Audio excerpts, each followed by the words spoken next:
Panago Pizza presents SCP.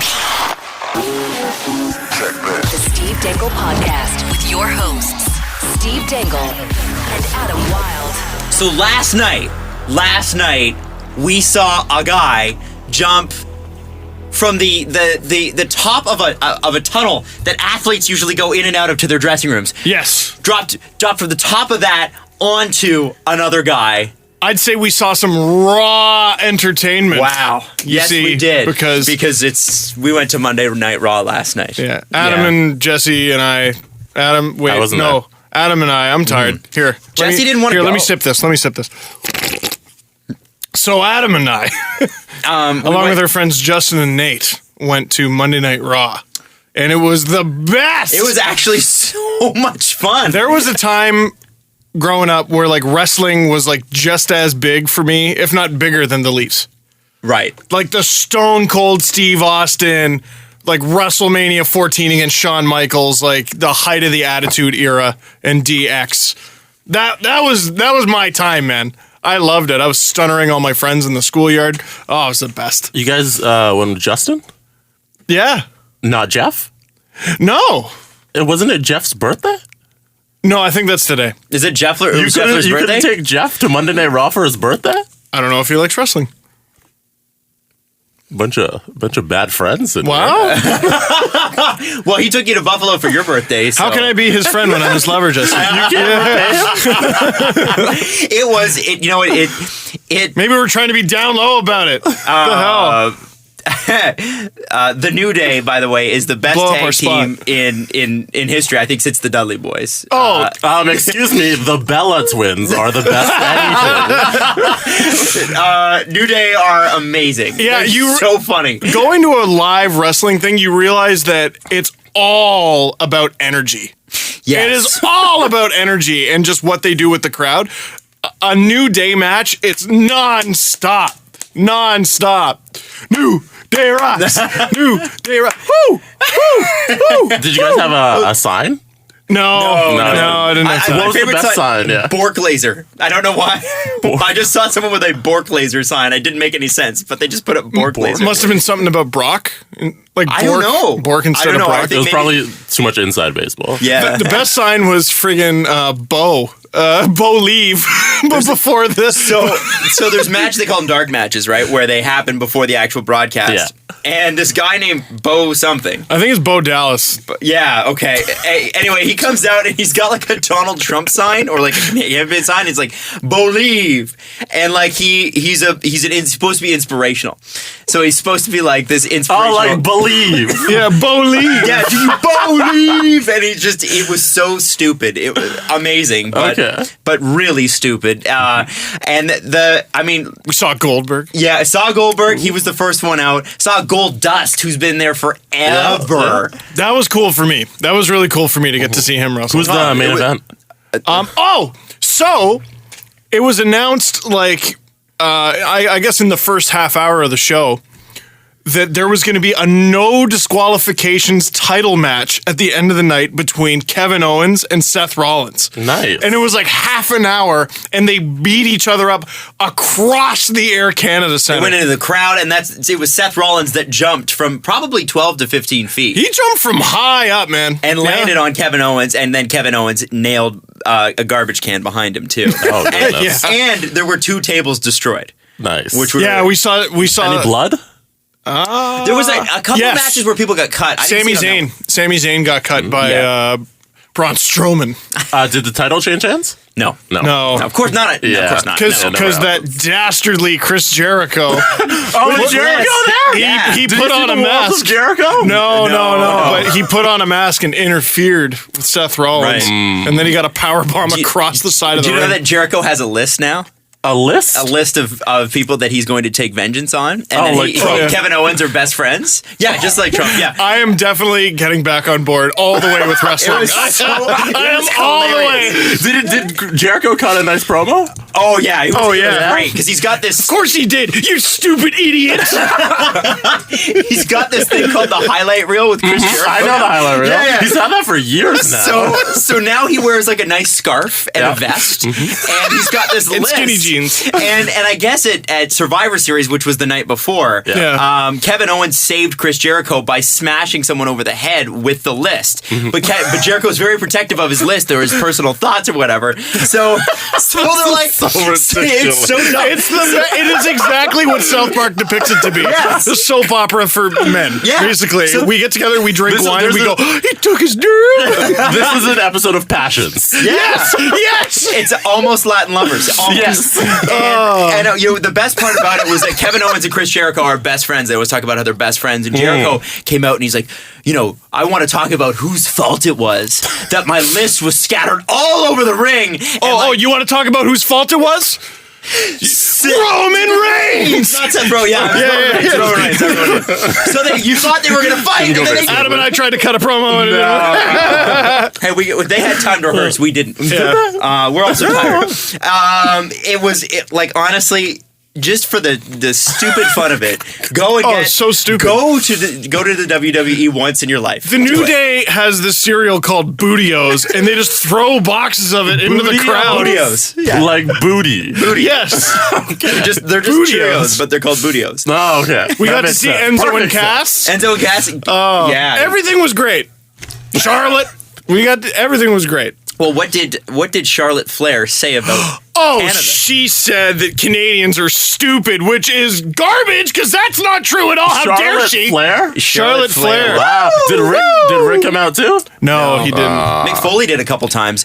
Yeah, we saw Mick Foley. Mick has lost a lot of weight. Good for him. But Mick moves like he's been in professional wrestling for 30 years. That is a broken man. Yeah, Yeah. he just kind of sort of saunters on and like saunters off, and you could tell That's kind of how he wrestled too. Yeah, that's true. He did have that sort of Frankenstein thing going on in the way he moved, but man, It's pretty crusty.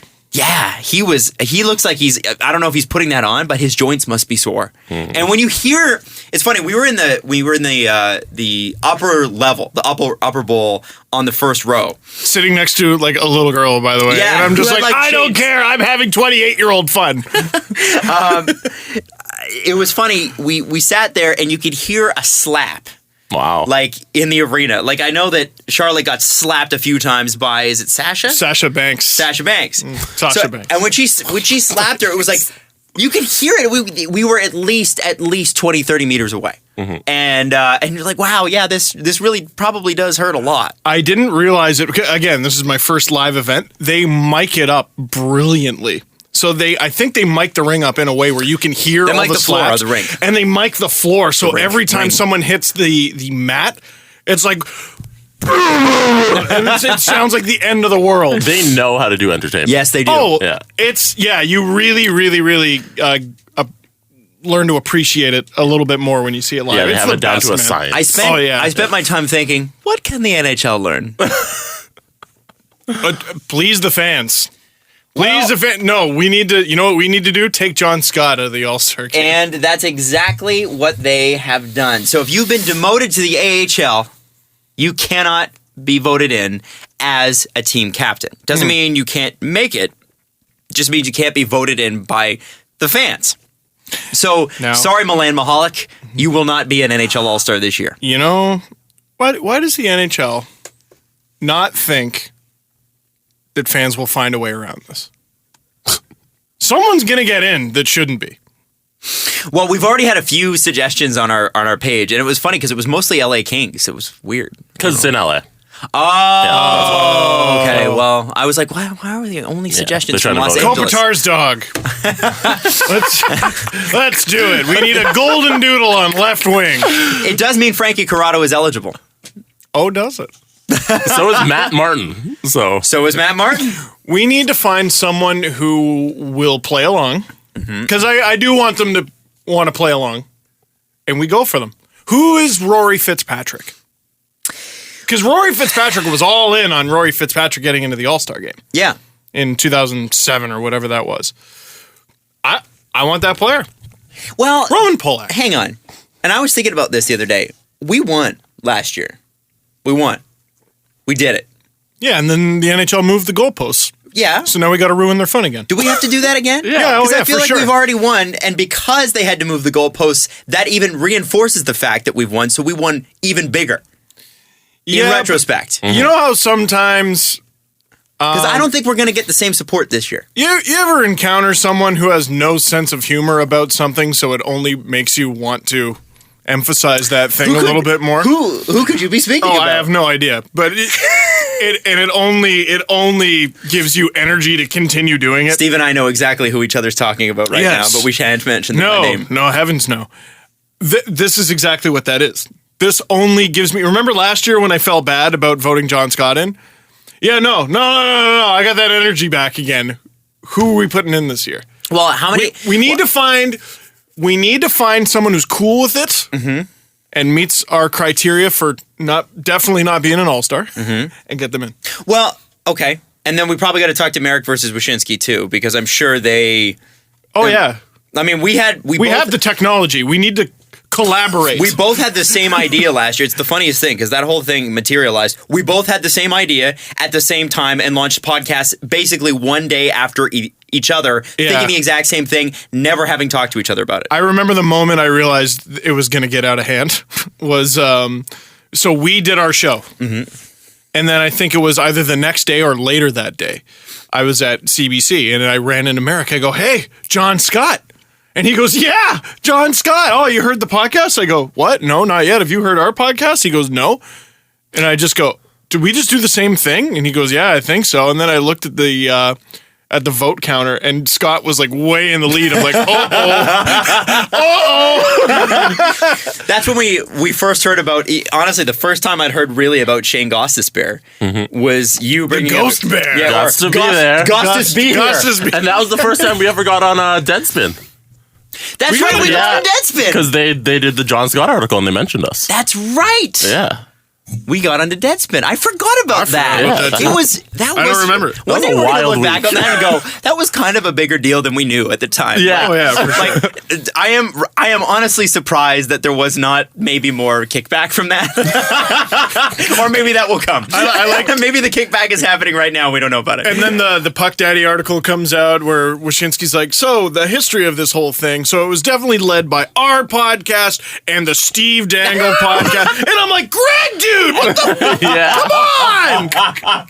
I think the best part about that was the 18 episodes afterwards where Steve spent his whole life apologizing. See, if we pick someone this year, no more apology episodes. No, and this is why... Because did I not say that I think we did the right thing? And Steve was like, oh, I feel bad. We accidentally did the right thing. I maintain that. That's why this year, if we find a guy... We said vote for John Scott. How did we accidentally do the wrong thing? We deliberately said something. He didn't want to participate. But that wasn't accidental. We still went after No, And I remember it being was the told that wrong thing, but it accidentally ended up being the right thing. I remember being told what a bully I was. Yeah. How dare I? How dare I vote a man into the All-Star game? Like, really? We will figure Not this out. setting him to war. No! And what if we were, Jesse? Then it What still if you wouldn't be don't know? bullying. What if they just Well, no. randomly started hitting in the All-Star game and we didn't know? Right. Then, How dare you?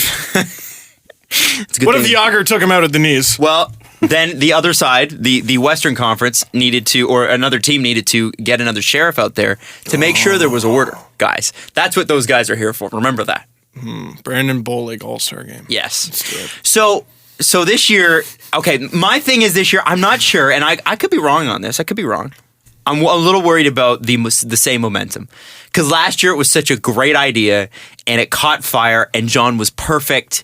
But this year, I feel like we're going to have a hard time uniting on one person. And I think that's going to be where we really That's struggle. the key, is we have to. We have to unite on one person. So that's where I feel like we need to talk to Merrick and Wyshynski. Okay. So Because- we need to figure this out. Yeah. United, we can win. Yes. Divided, we fall. You are absolutely right. I'm inspired right now. Honestly, though, on that rule, just quickly on that rule, the thing that bugged me about it is that they bothered. Yeah. Well, because Now you know what? Had they not, I wouldn't have really cared if we did it again. No, because we'd already done it. Yeah, and since they changed the rules, I'm like, no, we're doing it again. Yeah, we're definitely doing this again. They gave the bully attention. No. Right. Well, I mean, here's a question. Do you have to have played a game in the National Hockey League this season to be qualified for the All-Star game? Do you have the rules there? Well, pull them up. We're looking up the new rules. Because here's what I'm thinking. Frankie Corrado, from a tweet that I saw, so who knows, does qualify. Okay. So Frankie's played like a period and a half. I'm wondering if Pavel Datsuk's contract can make it into the NHL All-Star game. You don't think so? No. That would be unreal, but no, I don't think so.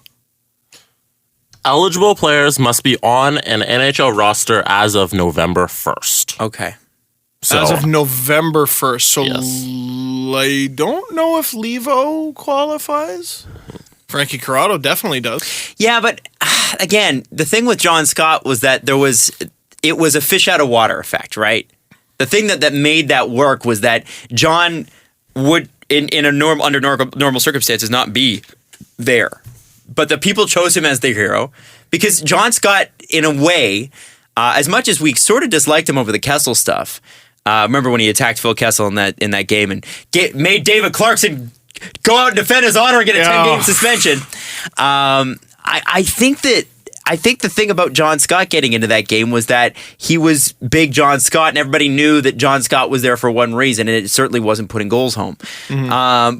And there was also a little bit of goodwill about like the way he celebrated when he did score in San Jose and how excited his teammates were Against for him. Toronto. Yeah. Scored against Toronto. So, I don't know. We're going to have to find that guy. I don't think Frankie Corrado's that guy. No, Josh Leivo is definitely not that guy. We need to find somebody in the NHL. Frankie's my front runner right now. Really? He's my front runner. I think we can do better than that. He's my placeholder until we fair. can do better. Fair. I'm leaving mine open. We're open to suggestion, but it's got to be that same sort of thing. We got to have a people's hero. It's got to be a fish out of water. It's got to be somebody that you know is going to make Gary Bettman very angry. what if we do the opposite and we vote for a piece of scum? Like we vote in Burrows. A piece of scum? Whoa. See, I don't think as many people are going to get behind that, though, because the thing about Scott was there was a lovable element. Aspect, yeah. But this time we've upped the troll game. Because Burrows is an active Jesse NHL is player. an evil man. That's actually a really We're good not one. voting for the Lund fun. I'd have an Oh easier my time God. voting for Matt Cook, honestly. And Matt Cook's not playing anymore. But Yeah, it's about, you know what? It's about marketability, and the first thing I thought was bite the ballot with Burrows. Bite the ballot and vote Burrows. I love that. Okay, so now We will figure this out. Okay, We we're will gonna play figure this this out. out. Yeah, and we'll talk to Merrick and Wyshynski, and maybe we can figure something out with them too. I'd like to do a crossover with them anyway. The ballot. Bite the ballot. Oh my It's about God. marketability. Like, I'm trying to think of things that rhyme with vote Corrado. Vote Rado for Corrado. What? Exactly. Free Frankie. It doesn't Guys. quite go with the whole Just voting put Frankie thing. off to the side. No offense to Frankie. I'm just trying to think, man. John Scott was a known quantity. Frank Corrado's not. Alex Burrows, known quantity. We know what he is. You can attach, and this is a very human thing. You can attach characteristics to Alex Burrows. You have an opinion on Alex Burrows, just like you had an opinion on John Scott. Nobody has an opinion on Frank Corrado because nobody knows what he is. and that's true. Listen, that is solely on Leafs management. We have no idea what Frank Corrado is. I asked Berkshire about him the other day. I'm like, do you even have enough data to like properly like come up with an assessment of Frank Corrado? He's like, no, not really. Like if he had hit like maybe 60-ish games over the last 2 years, yes. I think he's played like what, 39? Healthy almost the whole time. Except for the whole shoulder. Well, healthy-ish. Yeah. Well, and then I don't know how much time do we have left in this segment, because then we can debate what healthy is. Is that a debatable thing? I think healthy is healthy, and not healthy. I think with Josh Leivo, yes, we could. Could have an argument about that. we've got about 7 minutes here. Okay. So Josh Leivo is currently not healthy enough to play in the NHL after a conditioning stint in the AHL. Do I have that right? Yes. So That's the official word. Pension Plan Puppets did a good write-out of it. Katya Nape. I'm so sorry for just butchering Katya? your name. Katya? Here, there you go. Look at that. Katya. Yeah, Katya. Katya Nape. So you can yell at me on Twitter if I mispronounced I'm sure she's had that happen to her before. Yes. So I got a 1-syllable last name and everyone screwed that up. It's Lynn with a G. Holy smokes. That's not how Dangle's pronounced. Yeah, you're right. The headline is Josh Leivo is too injured to play in the NHL. And I think we're going to have reporter Chris on next week. Or is that 2 weeks from now? 2 weeks. Yeah, so I'm going to grill him on this. And we'll see how the situation evolves. Because he tweets, Josh Leivo is still injured, per Mike Babcock. So, what's going on there is the Leafs have too many guys right now. They have 24. They're carrying 24. You can only have a 23-man roster. They get around it by taking Josh Leivo, who was injured during preseason, and sending him to the Marlies on a conditioning stint. Then they extend that conditioning stint. He plays games the whole time. Then they bring him back to the Leafs. He's practicing with the Leafs, and they say he's too injured to play. So he still does not count. So the Leafs are technically at 23 people. When they get to 24, they got to put someone on waivers or send someone down. Leivo is not waivers exempt, so they would have to put him on waivers. Soshnikov is waivers exempt, but I don't think he'll play in the American Hockey League ever again as long as Mike Babcock is his coach. Are you going to send down Connor Brown? Certainly not. Are you going to send down Zach Hyman? Certainly not. Marner? No. Nylander? No. This was Matthews, the same. no. This was the issue we thought they might run into when they signed Polak and Matt Martin. Well, sort of. The issue was on the radar when they signed those guys. Then they claimed Seth Griffith and Ben Smith in like the same week. And they already lost one of those guys, but like they had too many guys to begin with. Like what happens to Peter Holland? Okay, here is my tinfoil hat theory. Josh Leivo is going to have it just doesn't feel quite right until the Leafs are able to deal someone. And then, you know what? Today I got it. Today I feel, you know what? I'm feeling fine. So does that mean that it's a miracle? Does that mean Josh Leivo has made the Toronto Maple Leafs, or does that mean Josh Leivo's up because they don't want to lose Josh Leivo? Well, okay, so because there is a difference. He's they can't he's not waivers exempt, right? So he's got to clear waivers in order to be sent down. They just signed him this past offseason. And it's something 2-year deal? Yeah, it's a 2-year deal, 600-something thousand. Like that's a great deal for the Leafs. You get a cheap depth winger. That is what Peter Holland should be right now. The forward who's constantly in the press box, who you can use on occasion, that should be a cheap guy.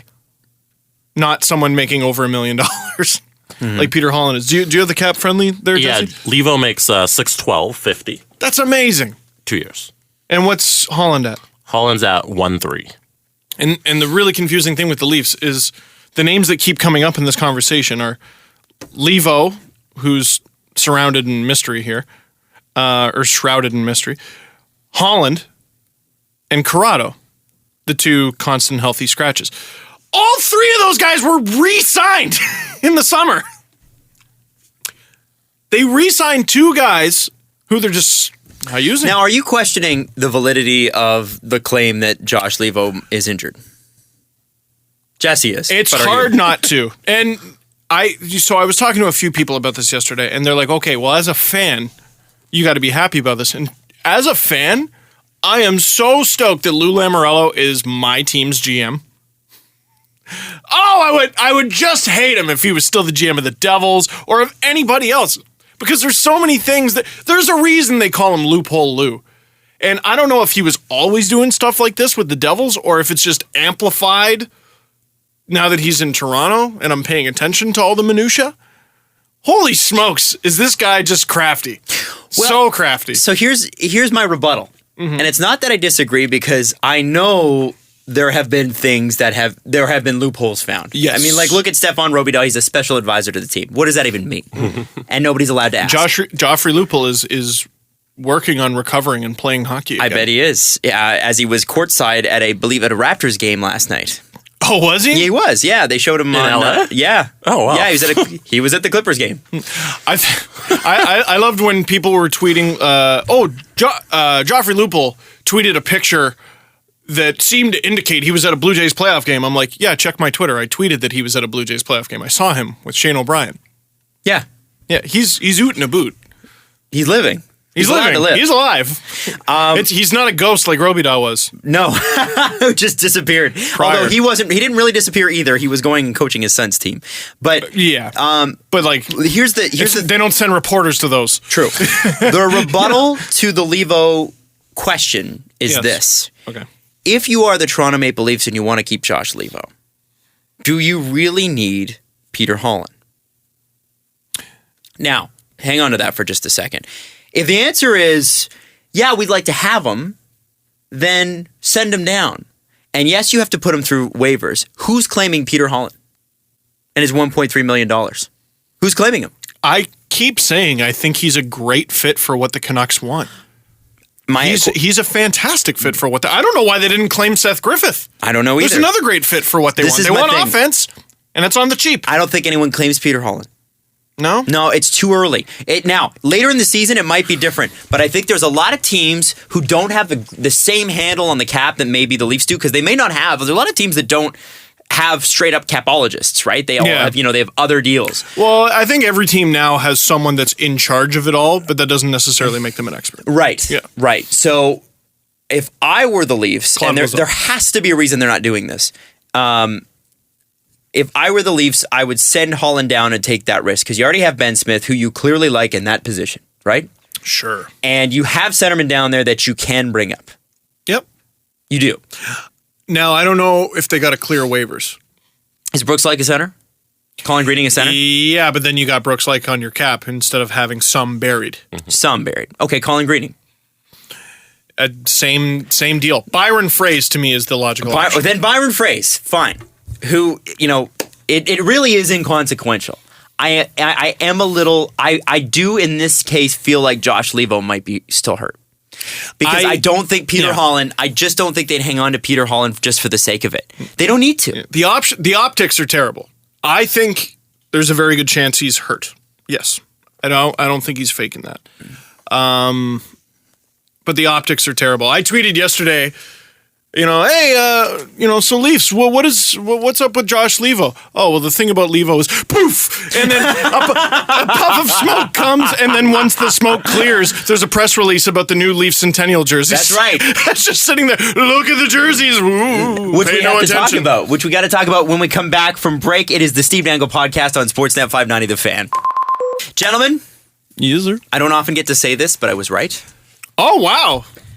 The leak. I trust there will be a lengthy Reddit thread about the leak. Yes, the leak from Sports Logos about the Leafs Centennial Classic jerseys was wrong.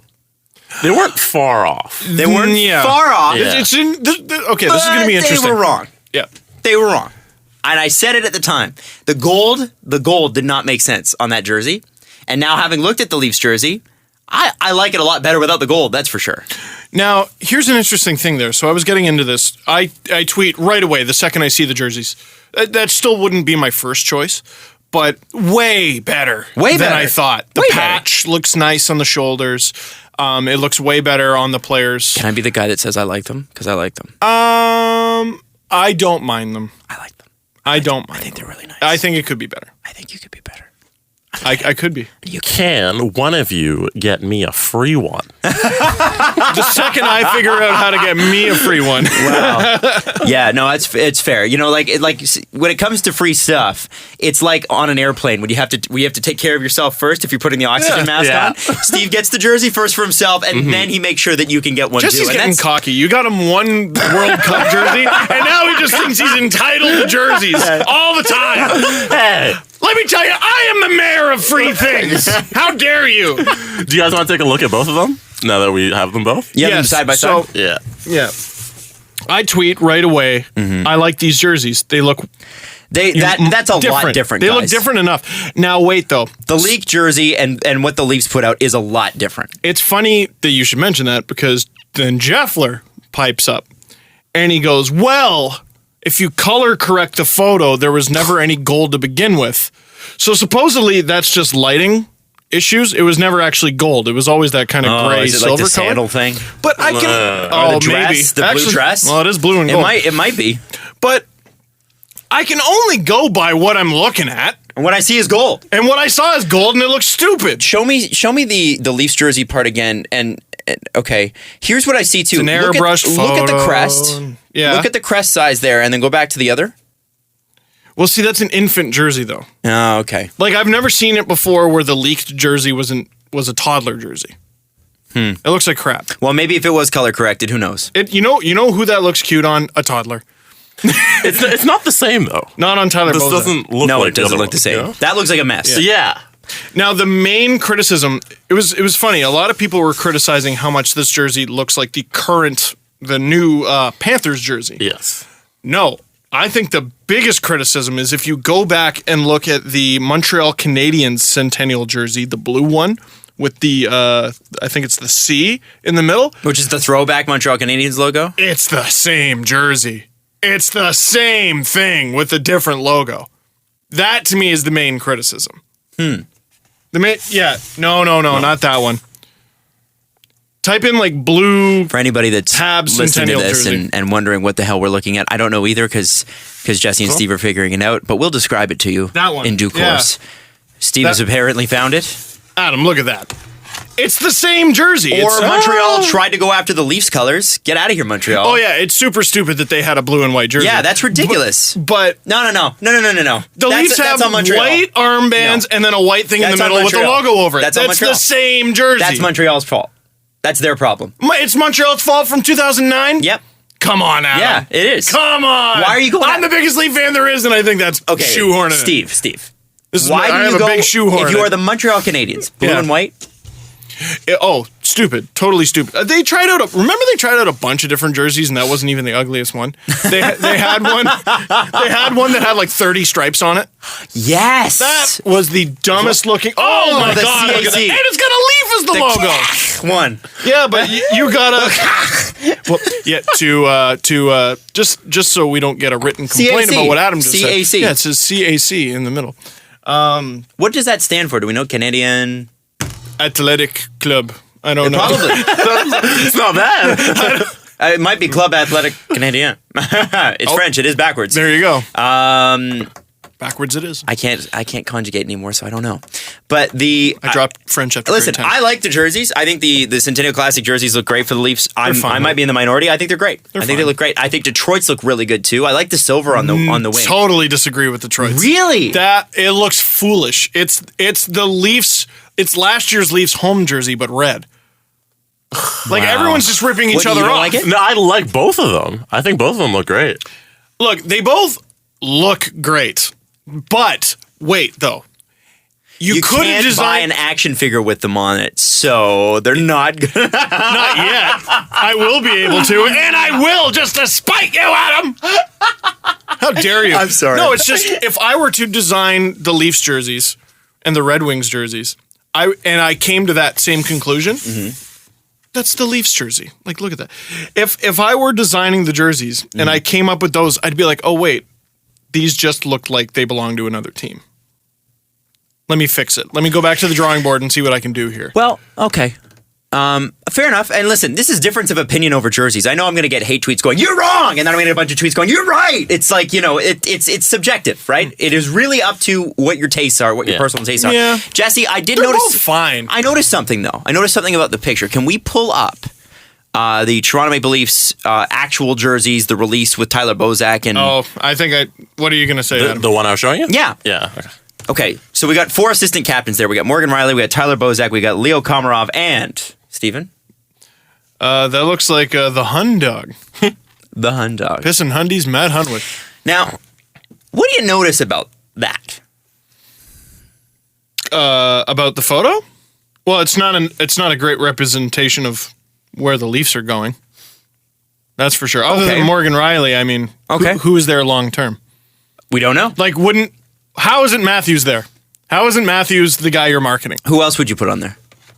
I would have a trio photo. Matthews in the middle, Marner and Nylander on the sides. Well, they went with the players. assistant captains. Yeah, and they went with the. I can't blame them Yeah. for that. I can't blame them for that. Here's what I think's going on. What's that? I think in Lou Lamoriello's world, if you haven't earned it yet, you don't get it. Oh, totally. And if 100%. you look at the way the Edmonton Oilers have marketed Connor McDavid.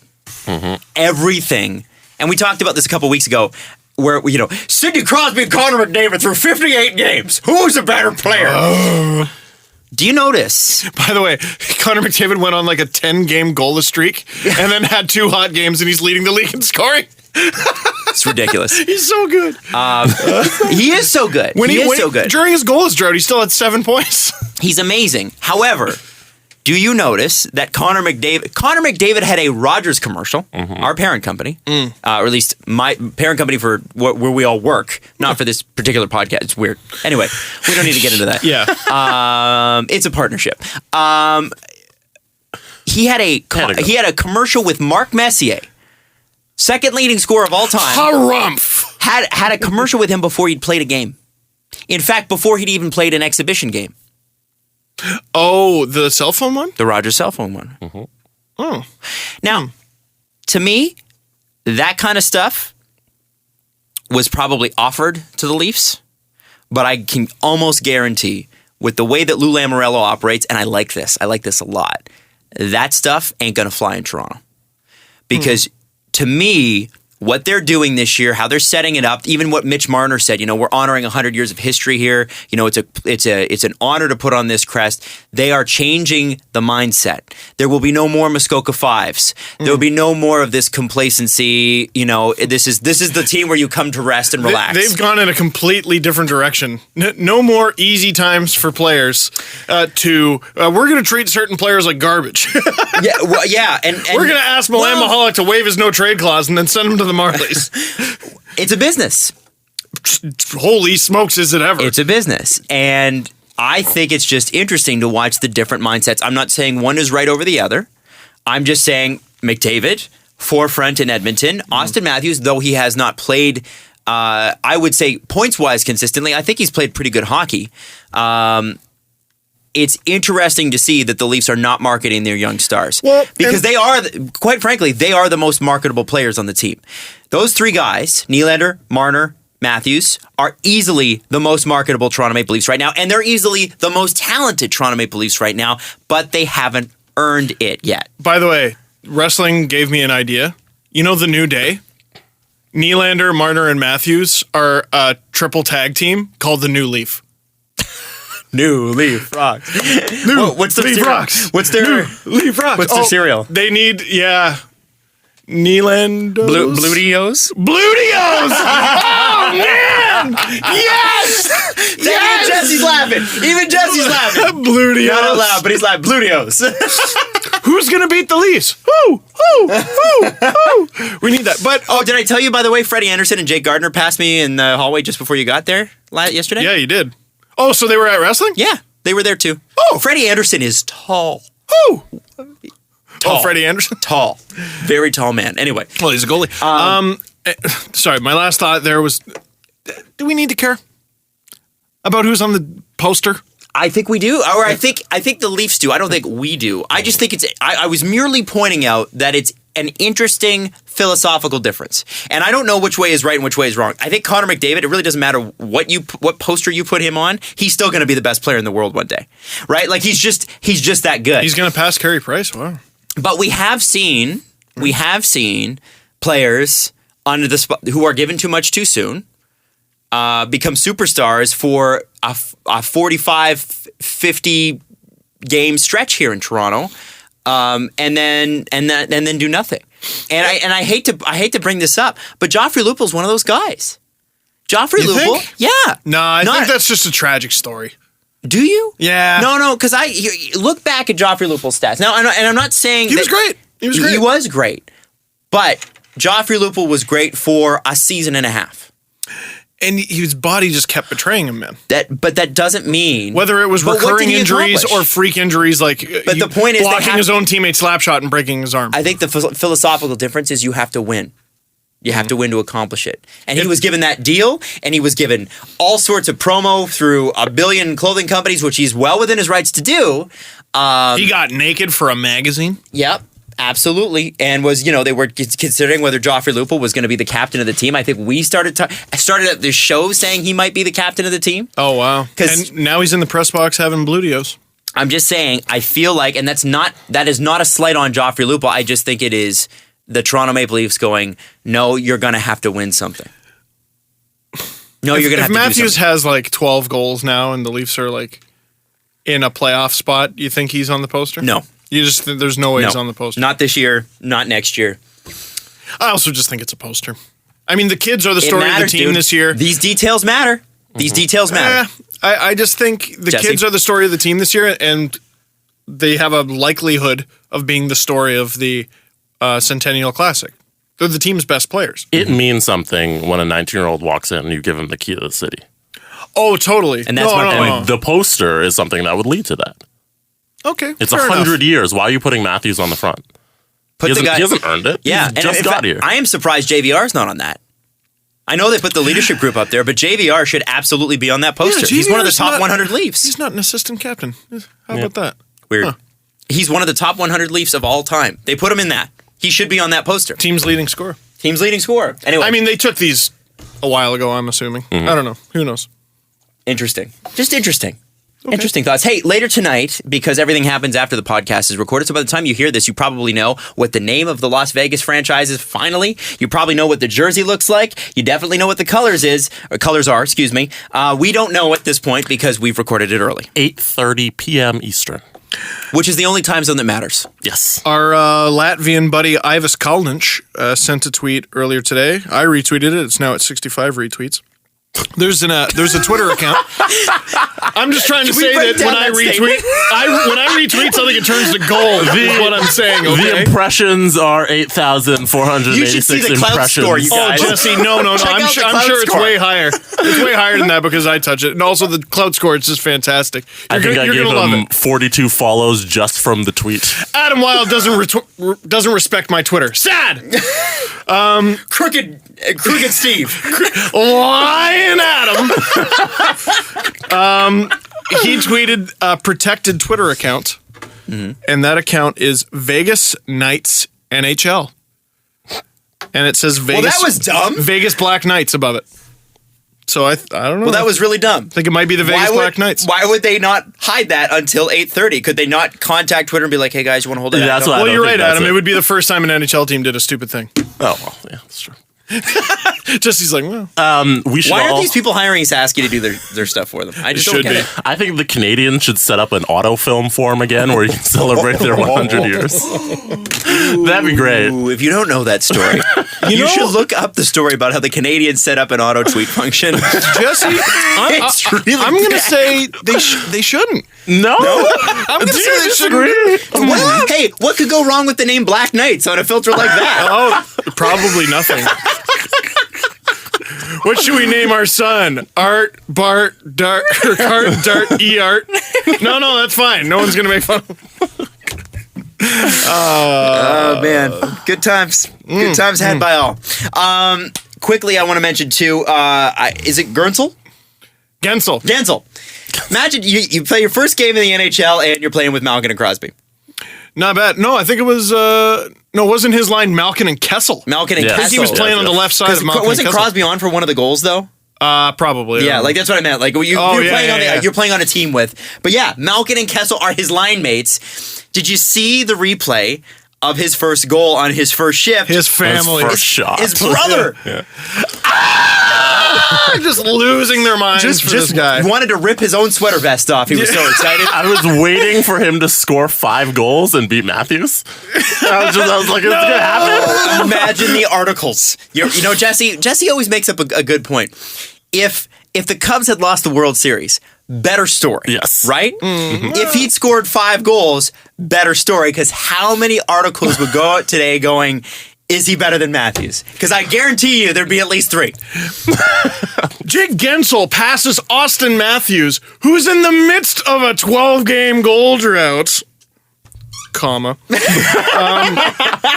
So Jake Gensel, Penguins fans seemed really excited for this guy before the game. Pens fans, let me know, because should I be excited about this guy? You haven't been talking about him. I haven't seen it anyway. But I haven't seen a thing on him. I mean, is this guy their Jimmy Vesey? Because... Now, is he signed out of college? Well, he's a 3rd-round pick of theirs and played in college. Okay. No, but he played 11 games in the AHL last year. I guess that would have had to have been after his season ended. Anyway, kicking total ass in the AHL this year. 16 games. He's got 7 goals, 10 assists for 17 points. Good for him. 2 goals in his first NHL game. Decent. And there's another guy, by the way. There's another guy. Doesn't need to be an all-star. Doesn't need to be utterly fantastic. He just needs to be good enough for Crosby or Malkin. This damn team. They're a good team. Damn team. Oh. And last year at this time, we were talking about how Jim Rutherford had screwed everything up. And how bad they were playing, and had never heard the name Matt Murray before. Dude, all he had to do was fire the coach. Have you ever seen one move make such an impact? The last time they did it. True. When they fired Michel Therrien, by the way. Yeah, that's actually a really good point. And it's funny. Last year at this time, it was the point at which people were asking, is Crosby's dominance over? Oh, yeah. Can you imagine that? Was the Kessel trade a mistake? That was a thing that crossed people's minds. And I think rightly so. I think it's fair to ask the question at that point. It's a thing that crossed dumb people's minds. No one thought he was done. Not done, but was his dominant? Was it time for a changing of the guard? Did you know that Connor McDavid was tearing it up with the Edmonton Oilers before he broke his shoulder? The new one is Nylander doesn't try hard. What? Oh, yeah. Who's saying that? Who do you think? Is it traditional or online? Oh, yeah. Shut up. Oh, yeah. Who do you think? Is it one of our boys? No. Not one of our boys. No, but I mean one of our boys. No, it's... Is it one of the boys we point the cannon at from time to time? Cannon of love? How much wood could a woodchuck chuck, Adam? Oh. If a woodchuck could chuck hot takes. Okay. Yeah. Well, guys, clearly he's a bust. Yeah. Should have drafted... POS said that too. What was it? POS? Let's just say Patrick O'Sullivan. He said that? He was talking about Babcock not trusting Nylander defensively because he put Nylander on Kadri's line in the Montreal game. Man, remember when... Meanwhile, Nylander gets the only goal of the game. When Patrick O'Sullivan's opinions were things that people took seriously? Boy, you talk about a guy who was a feel-good story for a little bit, and then I had to tap out. I just had to unfollow. I was just holy smokes, man, I was rooting for you. And it's like Mike Commodore, man. Spit hot fire. What is happening? So we got to go on this part of the show. In the download portion, we're going to be talking to Jen Neale of Yahoo Sports. Now, we got to talk to her about something that's really interesting in women's hockey. The NWHL, which was the first women's professional hockey league to pay the players, is now saying, yeah, I know we're a few games into the first season of paying you guys, but we need to cut your salaries in half. And we're also going to talk Ducks. Mm-hmm. A lot of Ducks. Because I didn't realize, on this show, we talk a lot of Ducks. We do. We just never hear from their fans because I don't know. Are there any? Well, I think Jen might be the fan. I think she's the fan. And so we got to talk to her. She was one of the people that told us when we got Frederik Andersen. She was one of the non-doubters. She texted me the second the Leafs got Andersen. She was so mad. So this will be interesting. So we will talk to her then. Right now, Steve Dangle Podcast brought to you by Panago Pizza. It is what's on the inside that counts. Get a New York Deli Pizza. They're the best. And we will see you at sportsnet.ca or any place that you can subscribe to a podcast. Subscribe. So the one and only, the amazing and talented Jen Neale from Yahoo Sports joins us right now. Hi, Jen. Hey, everybody. And she's reaching us from California where it's hot and warm. And anybody in Canada right now just went, oh. She said it's 70 degrees, which that's not a thing. It's not a thing, That's like boiling. The rest of the world knows it as not a real temperature. Yes. Yeah, you can't I mean, the rest of the world moved on, America. That's all we're saying. Just saying. Jen, we got to talk about the NWHL. Yes. And the fact that, what is it, a month and a half into the first season that they're paying? They're slashing these salaries? This is second season. Is this the second full season? Yeah. Okay. Yeah, this is the second season. So, yeah, that was, a huge shock. It just came completely out of the blue that they were suddenly going to slash these salaries. And really, it came out of the blue, not just to the media and to the fans, to the players. They had absolutely no idea this was coming. And, we've heard the league wouldn't confirm it. We've heard it's been around 50%. Some players are saying it's upwards of 65%. Whoa. And these women make pennies already. I mean, like, the league minimum's $10,000. So you cut that in half even, that's $5,000. You can't live in Boston on $5,000. And you can't live in Boston on $10,000 or $26,000, which is what Amanda Kessel makes? Yeah, you can't. I mean, she lives in New York, so you can't. Geez. There's no way you can live in Brooklyn, like, or any part of New York with that kind of money. And, like, even in Kessel's case or Hillary Knight or any of the national team players, they do make money outside of that, but compared to, like, the men's national team, it's peanuts. So it's not like they have a staff or the money that they can live off of. Wow. That's crazy. And so it was a month. Why did they wait for a month? Because we were talking about, like, optics of certain things earlier in the show. This, I mean, it looks sneaky, doesn't it? You know, it really does. I don't know if sneaky is the best, that's, like, probably a good word to use, but not the best word. It just looks bad, as if the league went into it with all these expectations. They signed all these contracts. They didn't, move up the salary cap. They kept it the same, but still they re-signed everybody. They increased the league schedule by 10 games. And then all of a sudden it's like, you're going to be playing more. You're going to be doing all this, but we can't pay you for it. So and that is something that if a business is run correctly, they're going to know that before they go into a season or before they go into a free agency, where they can see, like, we're not meeting, ticket revenues. We have to cut the salary cap or something like that. But this came just completely out of the blue. So how many games did you say it increased? 10 games? I think it was 10 games across the whole league. So if I'm a player, so let's say I made $15,000 last year, and I re-signed to make $15,000 this year, and I'm playing 10 more games. I already received a pay cut. I'm receiving less per game than I did last year. Yeah, that's basically it. I mean, there's some players that did get an increase in salary going into the season because and in speaking with some players, that it was because of the more games that they did ask for more money, and they got what they wanted. So, but then some players took pay cuts, and it's just the expectations are more on the women. And I asked Danny Ryland, the commissioner, on the conference call when they confirmed the salary cuts that, was this a mistake that you guys increased the schedule because you said you're having ticket revenue problems? Well, and that's more game day expense. She's like, no, the cost is fixed and all these things. But if you can't sell tickets, you're not going to make any money in those 10 extra games. Right. So what I was going to ask you. Question. Yeah, to that point, like so if you're doing 10 extra games, they don't own the arenas, right? So They've got to rent the arenas, they've got to stock people to sell concessions, they got to do all those things. And Jen, I don't know the business makeup of the team. Is it possible that they're losing more money because of the increase in schedule game by game?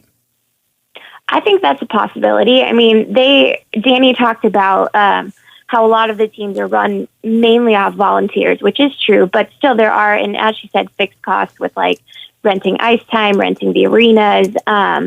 If a team is traveling, having them, stay overnight at a hotel or, which they're all in New England, but, if they do travel, then they will put them up for the night. There are still costs involved. And if you have to do that more often throughout the season, then of course you're going to lose money on that if you're not pulling in money at the same time. Wow. So the league office has this conference call, and they give really no concrete explanation for this. What recourse do the players have, and how have they reacted thus far? Well, it's kind of two parts. They really said that we didn't meet our ticket projections. Okay. So that was part of the reason, and that's something that they should have been able to see before the season even started, when they started selling, like, season tickets and pre-sales and stuff. So that was just a mistake on their planning. As for the players, they were all shocked. I mean, clearly we all were shocked. And a lot of them just really want to be there, but they have to kind of rearrange their life now and wonder if, can I still play hockey and make $5,000 a season and still hold down a full-time job, and they're angry, and I don't blame them for being angry. The one big thing that they did, though, is that instead of using the NWHL Players Association, which is really not that big of a deal, some players went out and listed this list of demands on Twitter that they wanted for the league, or they wanted the league to answer, and it just gives them a little bit, or it gives the league a little bit of room to kind of push back at them and say, like, is this just some players that are saying this because you're not doing this as a union? And I wrote about it on Puck Daddy that they have all these bylaws in place and rules for governing things like this, like salary cuts and emergency situations, and neither the league nor the players are following through with any of that. And it's just causing now a media firestorm because it's one side against the other, and who's going to want to invest in a league that's publicly fighting its players and they can't come to a deal? I mean, they played this weekend, but this past weekend, but it still was like just that big elephant in the room that nobody really wanted to talk about. Yeah, have they lost any sponsors? Because I remember, I think, what was it, Dunkin' Donuts last year or something they got, and it was like a pretty big victory for the league, right? Yeah, Dunkin's still a part of the sponsorship group. They actually donated an extra $50,000 that that is going straight to the players' salaries. How the distribution that's great is worked out, we don't know, but I've asked the league for just a list of sponsors, and they haven't gotten back to me at all. So, and you go on the website and you don't really see, like, you see a Dunkin' Donuts and you see like a hospital, I think is the other one, but they're not splashing on their webpage, all these sponsors. So that has to make you wonder, like, did people back off? Are there private investors that are no longer investing? I mean, we really don't know anything about how this league is funded very much, at least not very much. So that's just a huge question mark. And I think the players understand that they too don't know who is paying their paychecks on a weekly basis, if the money's even going to be there, if they're going to be paid on time. I mean, because they don't know where the money's coming from. Well, that's a little bit scary. I mean, not knowing if you're going to get paid on time. There's a couple questions I have for you. The first one is, how is it possible that the league puts out a statement like this and doesn't meet with the players in their dressing rooms, or doesn't hold team meetings first, or even at least a conference call? I mean, is it actually you guys found it at the exact same time? Well, the way Danny explained it to the reporters was that they spoke to the general manager the night it kind of got leaked out by the fourth period. I think that was Thursday. It all kind of blended together. That night, the league told the general managers, and then they told some players from some teams, and kind of then let them go back to their teams. There's some rumors of an email that went out. I don't know. I haven't seen anything. And then the next day, we wrote on it that night when the rumor first came out. Then the next morning, they had the conference call. So the players knew, but they found out just like barely before we did, basically. Wow. Geez. So they barely had time to digest. The other thing I have, a question I have, and something I've been thinking about for a bit, and tell me if this is crazy or not, for a league that is really just getting a start, and not just getting a start in terms of its history, but it's getting a start on finally paying people, does it make more sense for them to move to a model, and I don't know if the players in the league would agree to this, but a mixed salary sort of setup. So let's say everybody who plays in the league makes $3,000 minimum, and then based on what the league makes in sponsorships, there's a commission on that. And then based on your skill level, you can get more or less of that commission. So you can guarantee people a little bit more, a little bit less. Like, again, a superstar in the league, Amanda Kessel, for instance, she would make more of a percentage of that than, say, someone else who, is just a rookie and brand new. Would that work? Do you think? I think that would be really complicated. And really, because they're trying to be fair across the board as far as players that aren't on the national team, right, that they can still make, still like 15 grand, 20 grand, if that, and some extra money while they're, coaching on the side or they're working full-time jobs. So that would be difficult, I think, also in the aspect that the players have no idea, again, where the money is coming from or if they're going to get paid from week to week. I think I wrote that I thought that the GMs and the coaches' salaries should be tied to ticket sales because Danny talked to Puck Daddy over the summer and said to us that, we're trying to make each team like their own entity and they're really in charge of driving their own revenue or driving their own ticket sales and things like that. And it's like, well, obviously that didn't work. So somebody should be responsible for that. Somebody should be taking the hit. And it shouldn't be the players if they're holding up their end of the bargain by coming to practice, doing whatever charity events they have to do. It's on the league and, whoever runs the teams to get that extra money in. And I think that's where the big disconnect is that nobody's really kind of taking responsibility for why there's a lack in income, and it's just a really weird situation. Wow. Is anyone discussing at all a merger of the two women's leagues? Well, this is a big thing that if you ever follow me on Twitter that I freak out about because I'm like, guys, come on, let's be serious. You have to think about it this way, that the CWHL, the Canadian Women's Hockey League, is on track to pay their players next season. So they have been around this is their 10th year. They've had 10 years to build their financial plan and structure to get to that point where in their 11th season, they can pay players and still function as a league.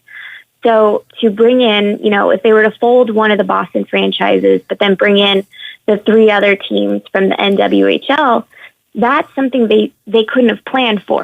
Brenda Andres has said, we've planned to pay players for the past 5 years. We just had to get to that point. And in no point did they assume that a new league was going to start up. And all of a sudden, people are going to be like, hey, you guys should just merge together because that's a whole other, kind of can of worms. Like maybe their salary structure is different. If these are all American teams, how are they going to pay them in Canadian versus American dollars? And they're not planning for that. So it would take them, I would think, another 3 years to maybe reach that point. Wow. If the CWHL really wanted to do it. And that would take some significant fundraising on their part, too, to get more money in there so that they could handle all these rinks in the U.S. and Canada and pay the players, too. So it's March 2016. I think March 13th. I'm in Ottawa. I'm at the Clarkson Cup. And everyone is freaking out and asking Brenda Andress about, I think it was the night before the NWHL. The expansion thing? Sorry? Yeah. They put up a tease. Yeah, they put up a tease about expansion in Toronto and Montreal. That was in March of this year. Absolutely. What happened? And I know. And I asked Danny that over the summer when I talked to her that, said, do you regret doing that? Because do you have any plans to expand? And it's like she was very coy on it and didn't really go into it. And I saw that when they did the teaser. We were all on the ice for the Isabel Cup. They were handing it out, and they did the teaser while the media is on the ice talking to the players. So we had no idea what was happening till Kate Samini got a text from somebody else saying that they had teased it. And I saw that as okay, one, the league is doing well enough where they think that they have, enough balls, if you will, to go ahead and invade Canada with this new league. And that, too, it's an act of war, kind of telling the CWHL, we're coming for you. Well, what's that look like now? I think it looks pretty dumb. I mean, to be quite honest, that you make all these promises or you show something like that, and what's happened? Nothing. Nothing has happened on that front. Which leads you to lose face in front of even like everybody, advertisers, players, everybody that deals with these teams, right? Yeah, I mean, it's like your eyes are too big for your stomach kind of thing. Like, we're going to go ahead. We had a good first season, and now we're going to just go ahead and take over the world. It's like, no, you need to do baby steps. This is still a startup. It's still trying to figure out, like, what works and what doesn't. And I thought that was just a ridiculous move unless they really absolutely had intention to expand. And as far as we knew, like, they had registered a trademark or copyright up in Canada, but as far as that went, I mean, they didn't have anything else. Jen, you sound exasperated by this. I am. You know what? I think I'm just like really annoyed because it was such a great stride for women, and now it looks like, to use just a terrible term, it's a cat fight. Like now it's one side versus the other. You know, it puts women's sports back, I think, to have this infighting and showing that, like, you know, women's sports don't draw the fans or they can't support themselves. And this just proves all those people that tell all of us, like, there's no reason to watch women's hockey. Like, it doesn't prove them right, but it gives them cause. I mean, it gives them something they can complain about. And it's just incredibly frustrating from my point of view that this one couldn't have been handled in a more professional manner as far as communicating to the players and the players handling their grievances behind closed doors, because they, again, like I said, this shows that this league has infighting, and if I'm, you know, a millionaire, why am I going to want to invest my money in this league that may not be here a year from now? Well, so it's just it's a really sad and really somewhat annoying situation. Speaking of millionaires, can you explain once again Danny Ryland's background? Like who she was? That? You sound like you're in a hole. Oh, sorry. Hello? How's that? Yeah, you're better. I had my like face in my hand because I'm as exasperated as you are just talking about and listening to this. But so who was and is Danny Ryland like before this whole NWHL thing? I think, you know, she had played college hockey at Northeastern, and I think she's 28. I could be wrong, 29. And it was just basically what we have been told is that she went into the CWHL to say, hey, let's bring a franchise to New York. They weren't moving as fast as maybe she had liked, and she had... Uh-oh. And she hung up.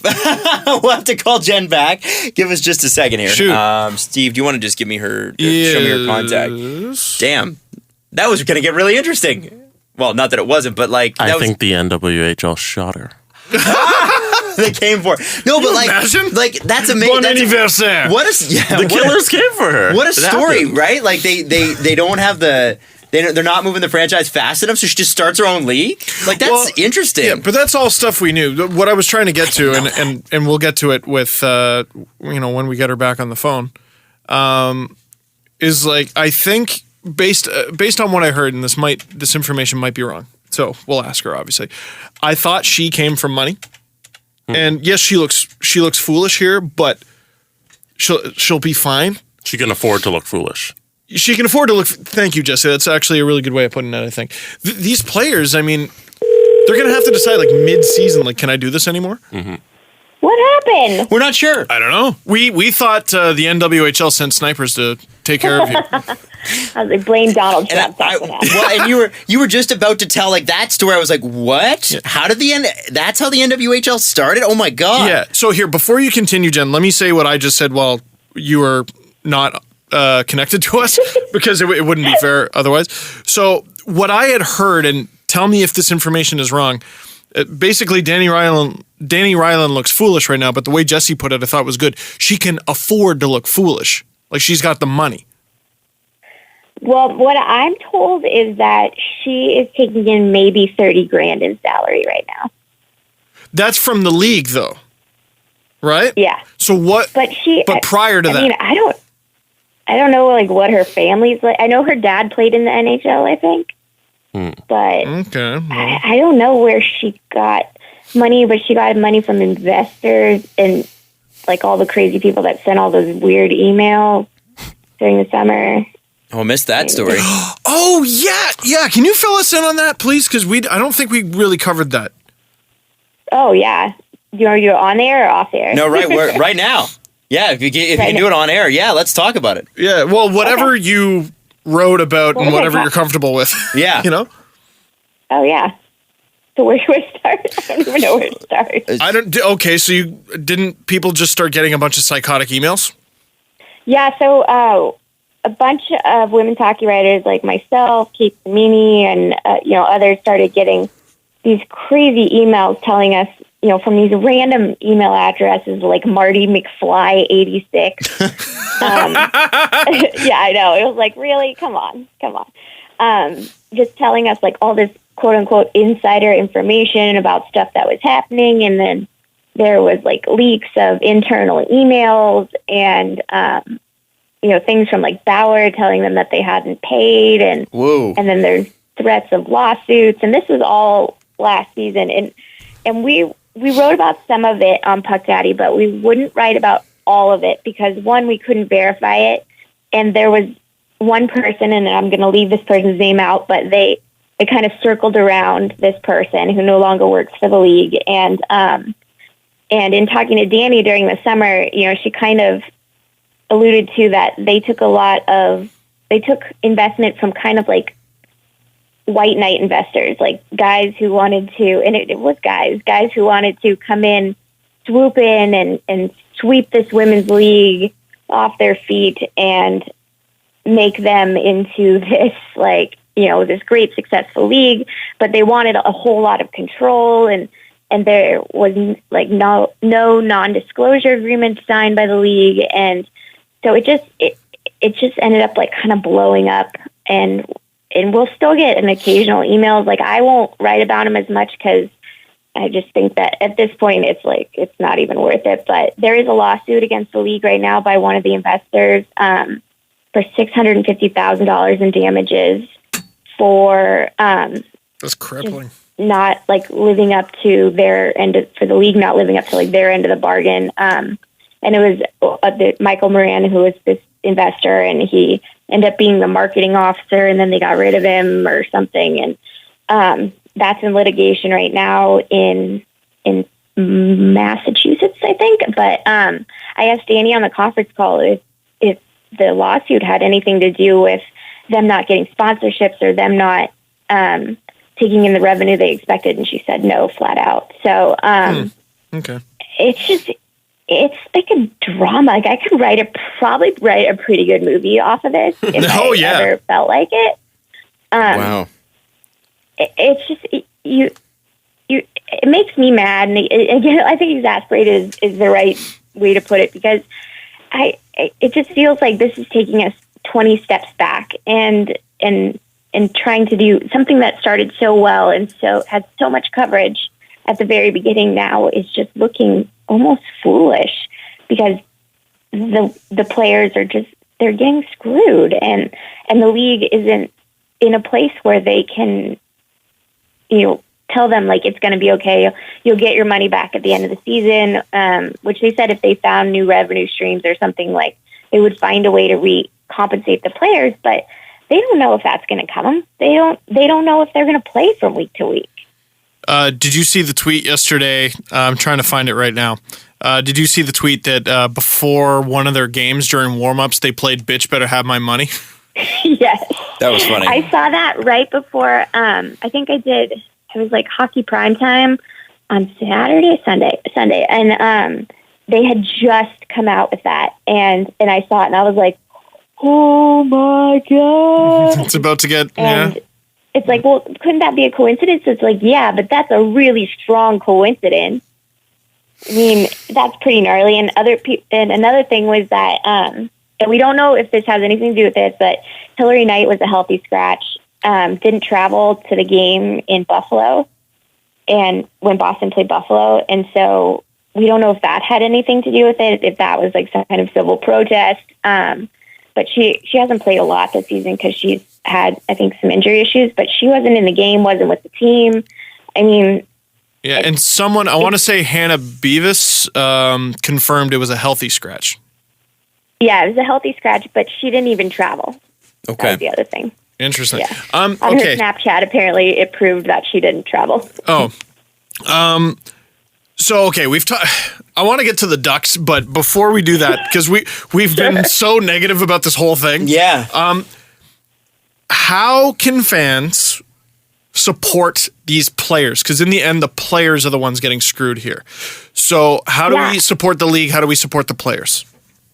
Well, the first thing is if you're in New England or Buffalo area, even Toronto, go to a game. Go pay money and go to a game. Don't slip in the front door and not pay money. Go pay money and go see a game. I mean, that happened? Great. Yeah, like if security's not there, like you can slip in and see a game. I mean. Okay, well, how about everyone ignores what Jen just said and forgets that information? I'm sorry, I have no idea. What's the average attendance like? Yeah, I'm not sure. No. My private jet's in the shop, so I don't get out to many games from California, but I just know it's down. From what I've been told, it was down. So I couldn't tell you what it is. I don't even know if they publish attendance figures, but I know that the Boston Pride moved from this Harvard rink to where the Bruins practice. And it's significantly smaller, which has helped them kind of pack it a little bit more, and they're a great team. But that's, again, like less butts in the seats, so less ticket revenue, but it's probably cheaper on them. So who knows, how many fans they're drawing in a game. So the other thing to say is to go support it is you can buy like jerseys online. The players get a percentage we'll still get the percentage of jersey and jersey sales with their names on it. It's not much, but it's something. And it's just watch the game, support the women. It just do whatever you can to try to turn a positive out of this. And really, if you're in the East Coast and apparently, like, public transit is a thing out there. You can get to games easily. Oh, California. Says the person with free public transit in LA. Isn't it free in downtown LA? It's and no one takes it? But it doesn't exist. Yeah, it doesn't exist. I would never go on that. I went on an Orange County bus once for an assignment at school, and I will never do it again. Why, is it scary? It wasn't scary. Well, I got lost, and I didn't understand that buses only go like one direction, and you have to go on one side of the street. And my God, I sound like the worst Orange You County sound like, oh my goodness, the Californians. Jen, you're on the bus? What are you doing here? What are you doing on the bus? What are you doing? Jen? Oh, I just picked Did you take the 405 up here? I just grabbed these tangerines. Jen, let's talk about Frederik Andersen. Yeah. Now, I know you texted Steve as soon as the trade happened. You and I were tweeting back and forth when it happened, and you were upset because you thought that of Gibson and Andersen was the guy that the Ducks should have kept. We're starting to see the Frederik Andersen that you talked to us about. What are your thoughts on him? Obviously, you've seen him this year in bits and pieces, but what are your thoughts on him in general and what he's capable of? I think he's showing you exactly who he is, which is, he can give up a really like bonehead goal a game, but at the same time, he's really even keel. And especially for being in Toronto, I think that's a huge asset because when he was struggling, like he got media questions like he had never received in Anaheim ever before. And he just stayed pretty even keel, kind of worked through it all. And you're seeing who he is now in that even with a defense that can be suspect at times. I don't know what you're talking about. That was very kind, Jen. He just shows that he's just a really steady goaltender that I think is just a huge benefit for the Leafs to have, and he's worth the money that they paid for him. Steady Freddie. You are the first person to say he is worth the money that the Leafs paid for. BS, I think I said that. I said that. Listen, You did? you don't pay... Jesse gave me the look that I felt on the inside. You were supportive of this trade. No, okay. What I said was, if you want Carey Price, you pay Carey Price money. Frederik Andersen's getting $5 million, so he's playing like Frederik Andersen. He's playing like a $5 million goaltender, which is, I think, what Jen just described. Lets in a boneheaded goal on occasion, not utterly fantastic, but steady. Right? And that's what you need, right? With a young team, you need steady. I think that's a big part of it, is that you just need that person back there that's not going to flip out when they let in a bad goal or anything, that he's just steady. So I think Steve is rewriting history. Steve might have shot an arrow and then painted a bullseye around it. Yeah. I said Shea Weber would be a great fit in Montreal. At first, when the first couple games happened, I was like, Toronto, you broke Freddie. What is and then he started doing better, and I was like, okay, this is better, because I was like, no, they broke his spirit already. It's only 3 games in. To be fair, that's Team Europe's fault, technically, isn't it? Yes, it is. Well, they broke him in general. Yeah, so we blame them. Yeah, I don't know. Was he known as an aggressive goalie in Anaheim? Because the first 5 games or so where he got completely lit up, I don't think he ever played in the blue paint. He was just all in the white paint. No, not at all. I mean, he's a really good puck handling goaltender, but yes. he never is like that. And maybe that's the goaltending coach, if that's a change from Dwayne Rolson, who he had out here, to whoever your goaltending coach is in Toronto. It's not Allaire anymore. Who is it? I forget his stupid name. I forget his name. I think Saint Croix? Yeah, it's French Canadian, I think. Yeah, we'll figure it out. Okay. In the meantime, sorry, go ahead. That could be it. Oh no, that could have been it. Is that he was trying to be too aggressive because of goaltending coach, or trying to protect the team too much? But he's fallen back to basically what we saw in Anaheim for the last couple of years. Now, I thought he was pretty good. I know he got caught a couple times, but I thought that was the defense's fault. It's Steve Briere. Steve Briere. Sorry. Okay. It's French Canadian. Yeah, there you go. The thing is, Jen, he seems to it seemed like Freddie was used to defensemen that knew where their spots were, that knew what they were supposed to be doing. And it seems like, for the first 5-6 games, the Leafs defense were really trying to figure it out. You look at the leads they blew, and the forwards too. But I mean, it was defense and goaltending that was really suspect, and I think defense mostly. Well, 15 games later, though, the Leafs defense is still pretty bad. Still actually. pretty bad. Yep, Yet the goaltending stabilized and the goal scoring's there. Yeah. With a guy like Freddie Andersen, do you feel like the Ducks really made a mistake in keeping John Gibson, or are you even happy with him? Well, personally, I would say yes, but that's just my personal feeling, is I think that Freddie was the best option for this team. Gibson has been okay. Just okay? Just okay. I mean, not spectacular. I mean, Bernier has finally won a couple games, which he hadn't done in a while. Yeah. No, he's great. The goaltending is just not what it used to be here. So I think it'll be the playoffs. That's when we'll see if Gibson is made of anything. I don't know. Jen Neale's calling Ducks playoffs. Wow. My goodness. I mean, it's wide open in the Pacific. It is, and they do have. I mean, there's a few contracts on that team that we've talked about. They're a little suspect. I think the Bieksa deal especially kind of stands out as one that's Kessler, tough. Dude, and the Kessler deal, yeah, that kicked in this year, right? You bet. Yeah. I think the Kessler deal is going to be good for the next 2 years, and then it's going to just be terrible, because he's like one of the best players on the team right now, which is saying a lot. Well, that's good. So he better be. So it's not like they could get rid of him or anything, but he's been really good. But he's even said, we've got 2-3 years to win a cup, and that's it. And it's like, well, dude, you're here for 6 more years, so I don't know what we're supposed to do. Yeah, they trade him to Phoenix. Yeah. Not Phoenix. Damn, dollar in the Phoenix Shark. Oh, Phoenix Shark. Yeah,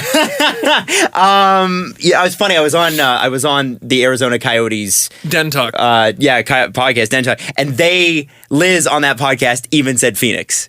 She was the one who slipped up, and I was like, oh, Oh, so it isn't just us. It's And that's an actual American dollar. Yeah. Oh, that's wow. That's a lot more than ours. It's $1.25 or something. Jen, we want to talk about too, because the thing is that yes, the contracts right now with the Ducks are a little bit complicated.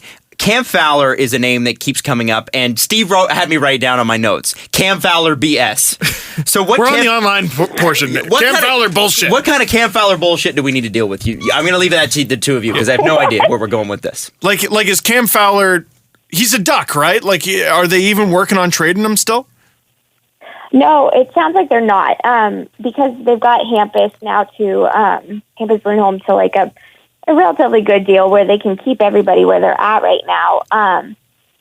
From what we've been told, that Bob Murray doesn't want to shake up the room too much, and Cam Fowler's had a pretty steady season so far, and they think that getting rid of Cam would just cause a massive, kind of shift in the locker room. So I think it's going to come down now to the expansion draft. We'll probably lose him or Sammy. I don't know. Sammy Vatanen. I think Cam has been great this season. He's been really well, considering like everything he's gone into it, saying like I didn't even know if I was going to be here all summer or in the first 2 weeks of the season. And then once Hampus gets back, then he feels a little bit safer. But still, it's just I feel bad for the guy because I really like Cam. I think he's a great defenseman who just plays with bad partners a lot, like Bieksa.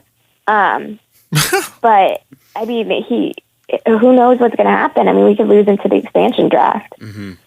Or to the Toronto Maple Leafs when we retrade you, Jonathan Bernier. Don't ask us how we're going to do that. We'll figure it out.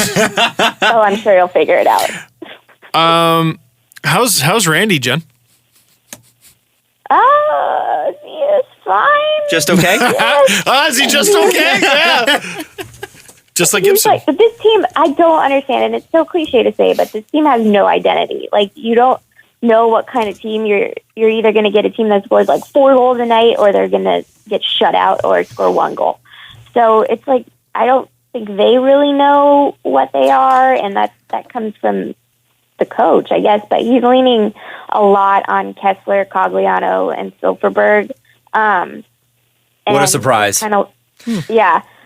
But he's giving Kevin Bieksa heavy minutes, and it's just like, that's not what we need. Come on. But it's like Jay McClement all over again. It's strange that you say that, Jen, because when I think the Ducks, just the way they're made up, I think big and strong. And when I think Randy Carlyle, I go, well, that could actually be a decent fit because that's the kind of team he likes. But you're like, they're not that? They're not at least that? I mean, they're big, but they're not like, they're not the Ducks of when they won the Stanley Cup, obviously. But yeah, he's still, the difference, I think, is that's the biggest thing between him and Bruce Boudreau is that Bruce ran 4 lines all the time, like always ran it, didn't have an enforcer, didn't have a fighter. But with Randy back, I mean, and you guys know this, that he has 3 lines, and then he has 1 line that plays 6 to 9 minutes a night. And then he plays Peter Holland for 4.5 minutes. Yeah. Yeah, and like that's why they signed like Jared Bowl in the off season. He doesn't really do anything except go and probably fight somebody, and that's about it. So this is a difference for the team, which is making everybody else play heavier minutes than if they were playing under Bruce than they had in the past. So it remains to be seen if they're exhausted too, because I think that was a big part of them coming in so terribly to this season is that they were exhausted coming out of camp. I mean, except for even the guys that played in the World Cup, but like the team was just tired, and that's a hallmark of a Randy Carlyle coach team, was where he bag skates them to death during camp, and then they come into the season and they're exhausted and they have to dig themselves out of a hole. Well, and I think that's hard enough to do with the Leafs with all the media pressure, and they play 9 preseason games, and it's ridiculous. But at least there are a lot of teams within like a reasonable distance of the Leafs. The Ducks have got to have one of the hardest schedules travel-wise in the league, right? Everyone in that division. Yeah, the Pacific, I mean, they've played so much back east already, which is good, I think, in a way. They started the season on like I don't even remember, a 7-game road trip, 6-game road trip out east. And that's good to get that out of the way early because they'll be playing a lot more games at home towards the end. But still, that's a wreck on them. I mean, they really, with the condensed schedule, like everybody's seeing it right now, is that they don't have many days off to practice, or if they do have a day off, they are practicing. I think that's why we're seeing too just a rash of injuries across the league is because of this condensed schedule. And like Ryan Getzlaf has missed a couple games because of lingering injuries. You know, Kessler, talking to him coming back from the World Cup, he was sore and beat up from the games versus Canada basically, and hasn't had time to recover. So it remains to be seen how healthy everybody can stay across the rest of this season. Was firing Bruce Boudreau a one of the quieter big mistakes of the offseason? It's hard to say. I think it was done as a reaction to the players that Bob Murray. I think this is Bob Murray kind of throwing everything at the wall and seeing what sticks. Because why else would you bring back Randy Carlyle? I mean, really. Mm-hmm. Certainly, probably wouldn't have been his first choice when he fired Bruce. Well, it was. I think it was. Yep. And because he didn't want to fire Randy in the first place when, however many years ago it was, but Boudreau happened to be open, happened to have just been fired from Washington. So, and he said that openly, like, I didn't want to fire Randy. We're friends. And that's when the rumors started floating around. I was like, no, this isn't good. Oh my gosh, this is actually happening. Like, he's bringing it back.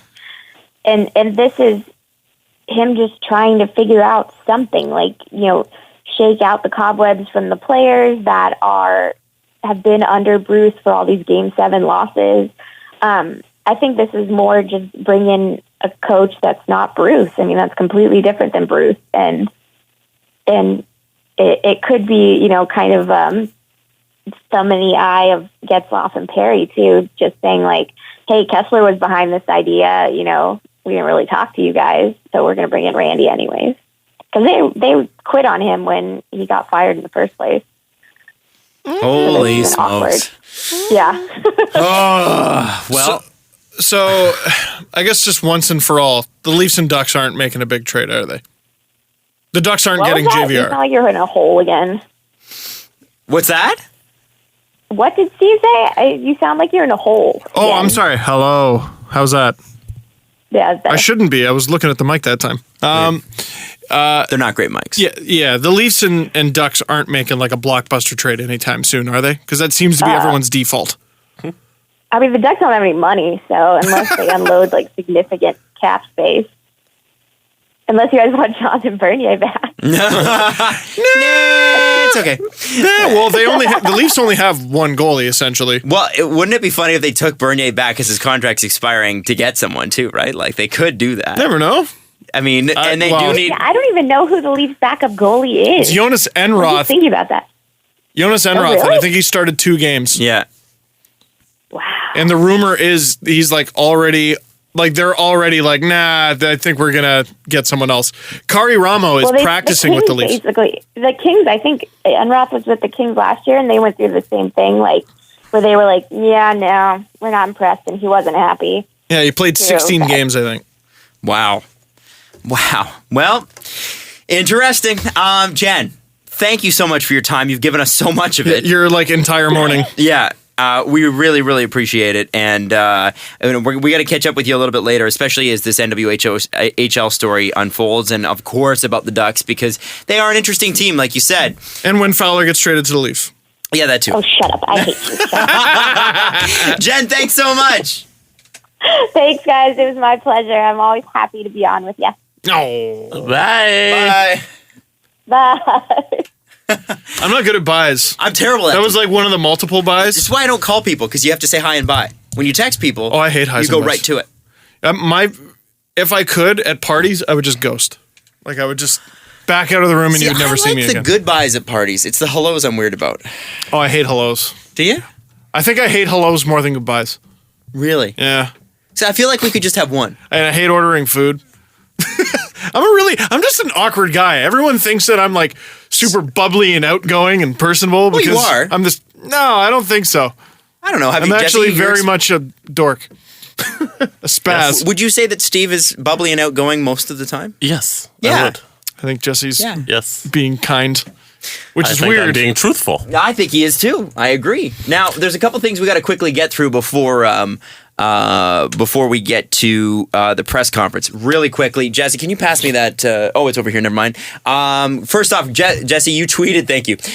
You tweeted yesterday that you checked out Grey Cup tickets in Toronto. Oh boy. So what did you see? So they have this thing where it's like if it's the darker the blue, the more tickets available. And then I went and checked. I think we should explain to our American listeners, the Grey Cup is the Canadian Super Bowl. No, don't even call it that.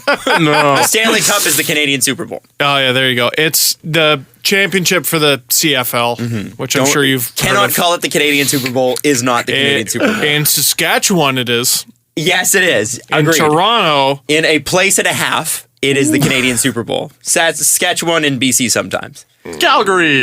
you're about to get a lot of Edmonton, not angry Calgary. Canadians. No, yeah, that's it, yeah. I What mean, about Calgary. Winnipeg? Listen, nothing against Stamps fans. They're passionate, but I think it's a the Eskimos have a bigger sort of Following? intensity. Yeah, I don't know. At least that was my I honestly have no idea. experience.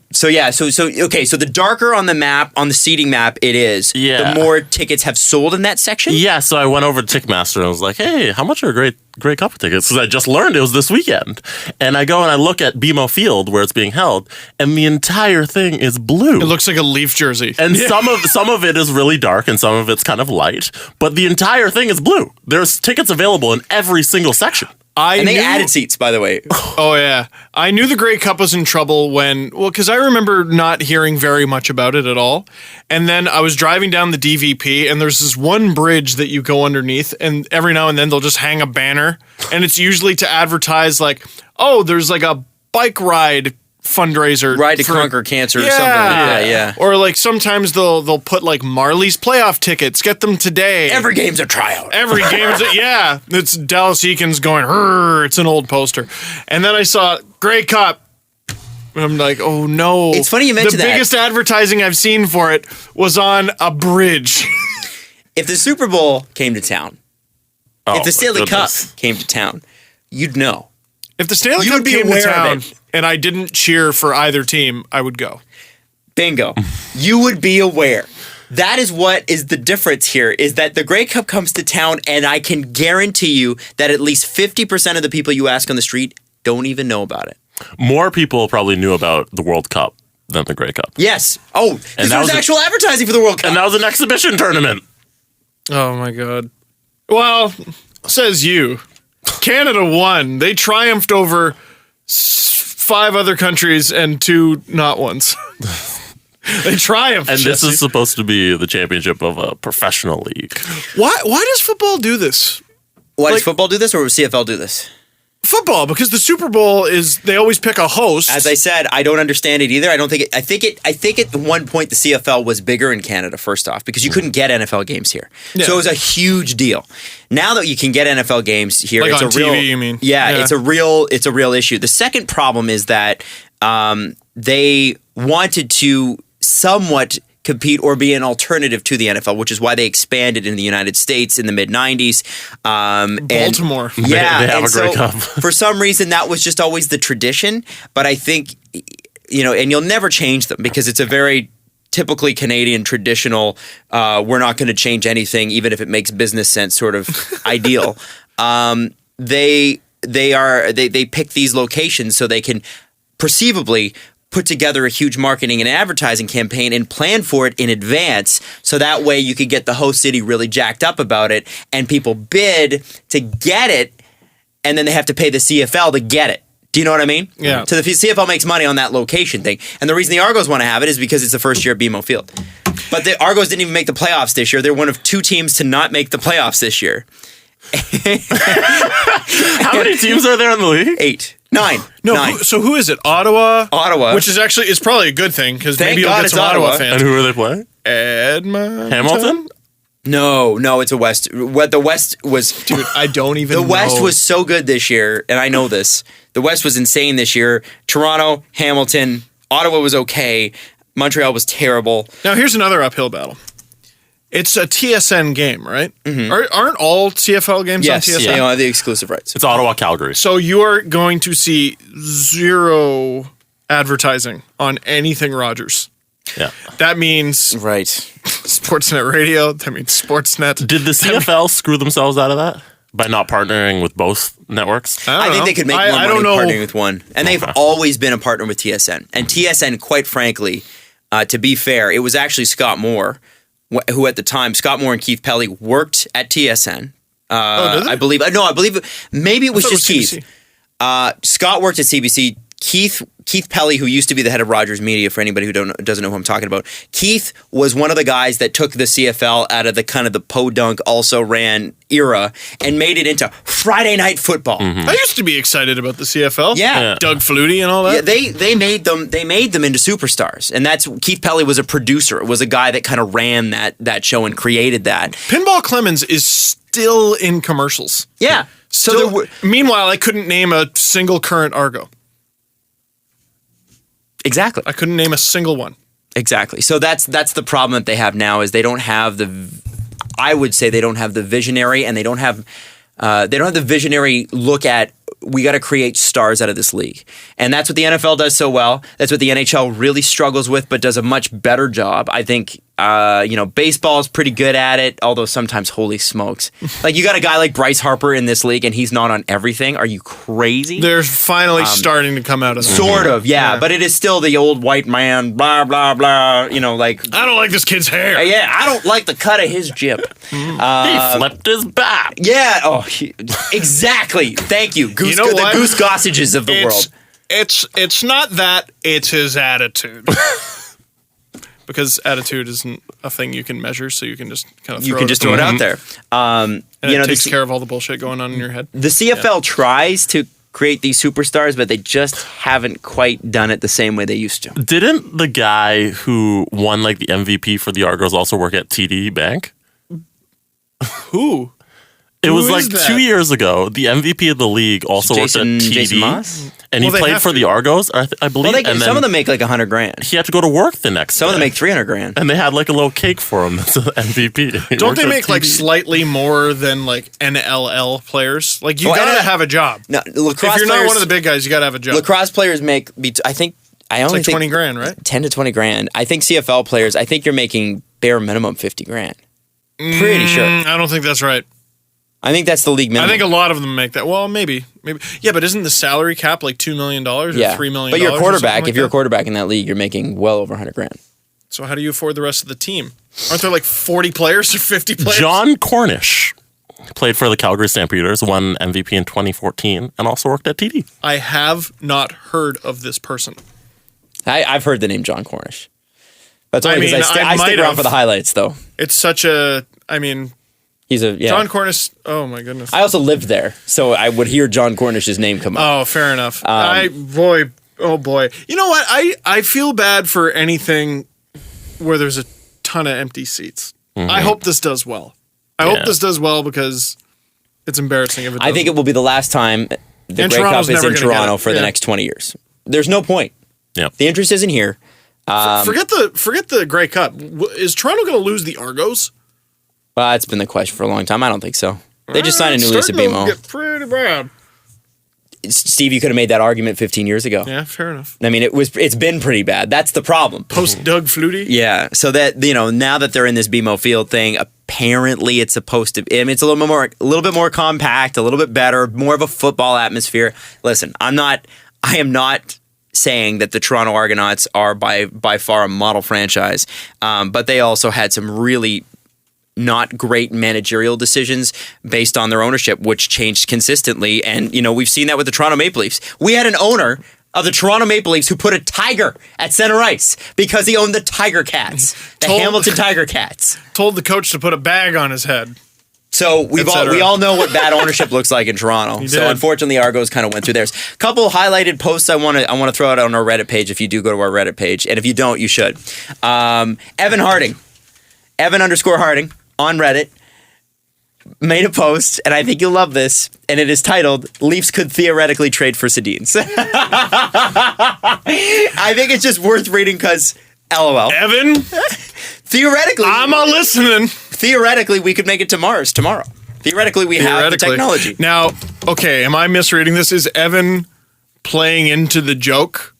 Or is he being serious? Well, I think he's just pointing out that it's possible because you said, Steve, Evan's but actualing you, because what you said on last episode was that you can't trade the Sedins.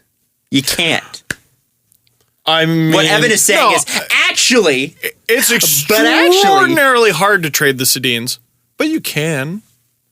Okay, go ahead, Evan. No, I won't cut him off. No, I won't cut him off. No, I'm not even going to mention. I want you to go and read it. Just check it out because we don't have time to go through it. Here's my thing. This is a tease. If you retain salary on half of the salary, the maximum amount of salary on both of them, what cup contending team has $7 million to spend? Off season. Interesting. Okay. Holy cow, it's Jen. Had some really great clarification on Las Vegas. It's unfortunate that I can't get into it right now because we just don't have time on this episode. Yeah, fair. But we'll try to tackle a little bit more of it on Thursday. If you want to see it now and just get a head start on it, go ahead and check it out. A lot of it comes from Sinbin, which I guess is kind of the fan site for the Vegas team. I believe. Yeah, I believe so. Oh, that's actually really clever. And you know what? I'm really kind of it's funny because as we were fleshing it out, she goes, "Well, Adam was wrong," and I was like, "I know I'm wrong." I know. I said that, and they're like, "Actually, Jesse explained it the best," which is good. And so there's a whole bunch of stuff on how the windows work and how this expansion draft's going to work. It's going to be really interesting for you to know because there's something that's pretty unprecedented coming. I mean, an expansion draft only happens once every 10, 20 years, right? I don't even remember the last one. Yeah, last Blue one was Jackets, I think. Yeah, 98. No idea. So I don't even. Anyway, also our boy Matty Saves. Matty Saves. Remember he came on, talked about the jerseys. I do remember. Oh, that's who it is. Yes. So he's been pressuring me via text message because he's like, I sent you guys something and you haven't talked about it on the show yet, so I'm wondering if you got it. And basically what happened was it got lost in the mailroom here at Rogers, but we have it. And it's free jerseys for Jesse. Sweet. So I'm going to read his note to us. Oh. Since I already kind of know what this is. Dear Adam, Jesse, and Steve, I like that he put my name first. Just want to throw that out there. It's alphabetical. Thank you very much for having me on your show. It was an amazing opportunity and experience. I'm so very grateful and lucky I get to meet you guys and participate in the podcast I listen to regularly and very much love. We agree, man. We totally agree. As a token of my appreciation, I figured I'd help you guys get your very first NHL authentic jerseys. Ooh, what? Jesse! I feel like I'm going to be disappointed. What? Well, here's the caveat. While they are an older style. There you go. Oh, come on. Do not be like that. Already disappointed. I'm hoping you enjoy them. Unfortunately, they only had a single size available, so they might not fit you guys perfectly. Brackets looking at Jesse. I heard... I'm going to make Jesse an offer before you finish that letter. Or no, finish the letter and then I'll make you an offer. I heard of a pretty ridiculous sale going on in Mississauga and wanted to get myself my very first Leafs jersey. Couldn't pass up the opportunity to forward my thanks to you with a small token of my appreciation, which, by the way... That is way more than we deserve, dude. Oh, way more. You came on and gave us information. Thank you. He said, thank you guys for the content you produce and for letting me be a part of it. I have acquired my own replica premier jersey, excuse me. I don't know why I said primer. I was like, is that Reimer? My own replica premier jersey, and we'll be making those videos soon. Excellent. Yes. So excited for that. And as soon as you do, Matt, send them to us. I know he will, and I'll text him after this. We'll put them on the Reddit page. We'll let everybody know because I think this stuff is stuff that our fans care about. So thank you. No, don't open that just yet, Adam. Because thank you, awesome good person, Matt. But since Jesse sounds like an ungrateful prick, I'm making you an offer, Wow. Jesse. I'm making you an offer. Hold on a second. I'm making you an offer before either of us finds out what jerseys are in there. Are there multiple jerseys? I don't know. If there is a jersey for all of us, Yes. would you rather take your mystery jersey or take $20 from me? The offer's got to be a lot higher than that. $20 is all I'm willing to do since you seem to think it's going to be a piece of shit. I think cheapy pants Steve Dangle can't offer me enough No. for my jersey. I think Steve, make him a real offer. like Like really? $20 I know and but a this is- quarter. the material is probably worth more than $20. God. $30. Thank God Steve doesn't produce Let's Make a Deal. $30.25. So man dressed in a banana suit. Do you want this sprinkled donut? Or this piece of shit in my hand?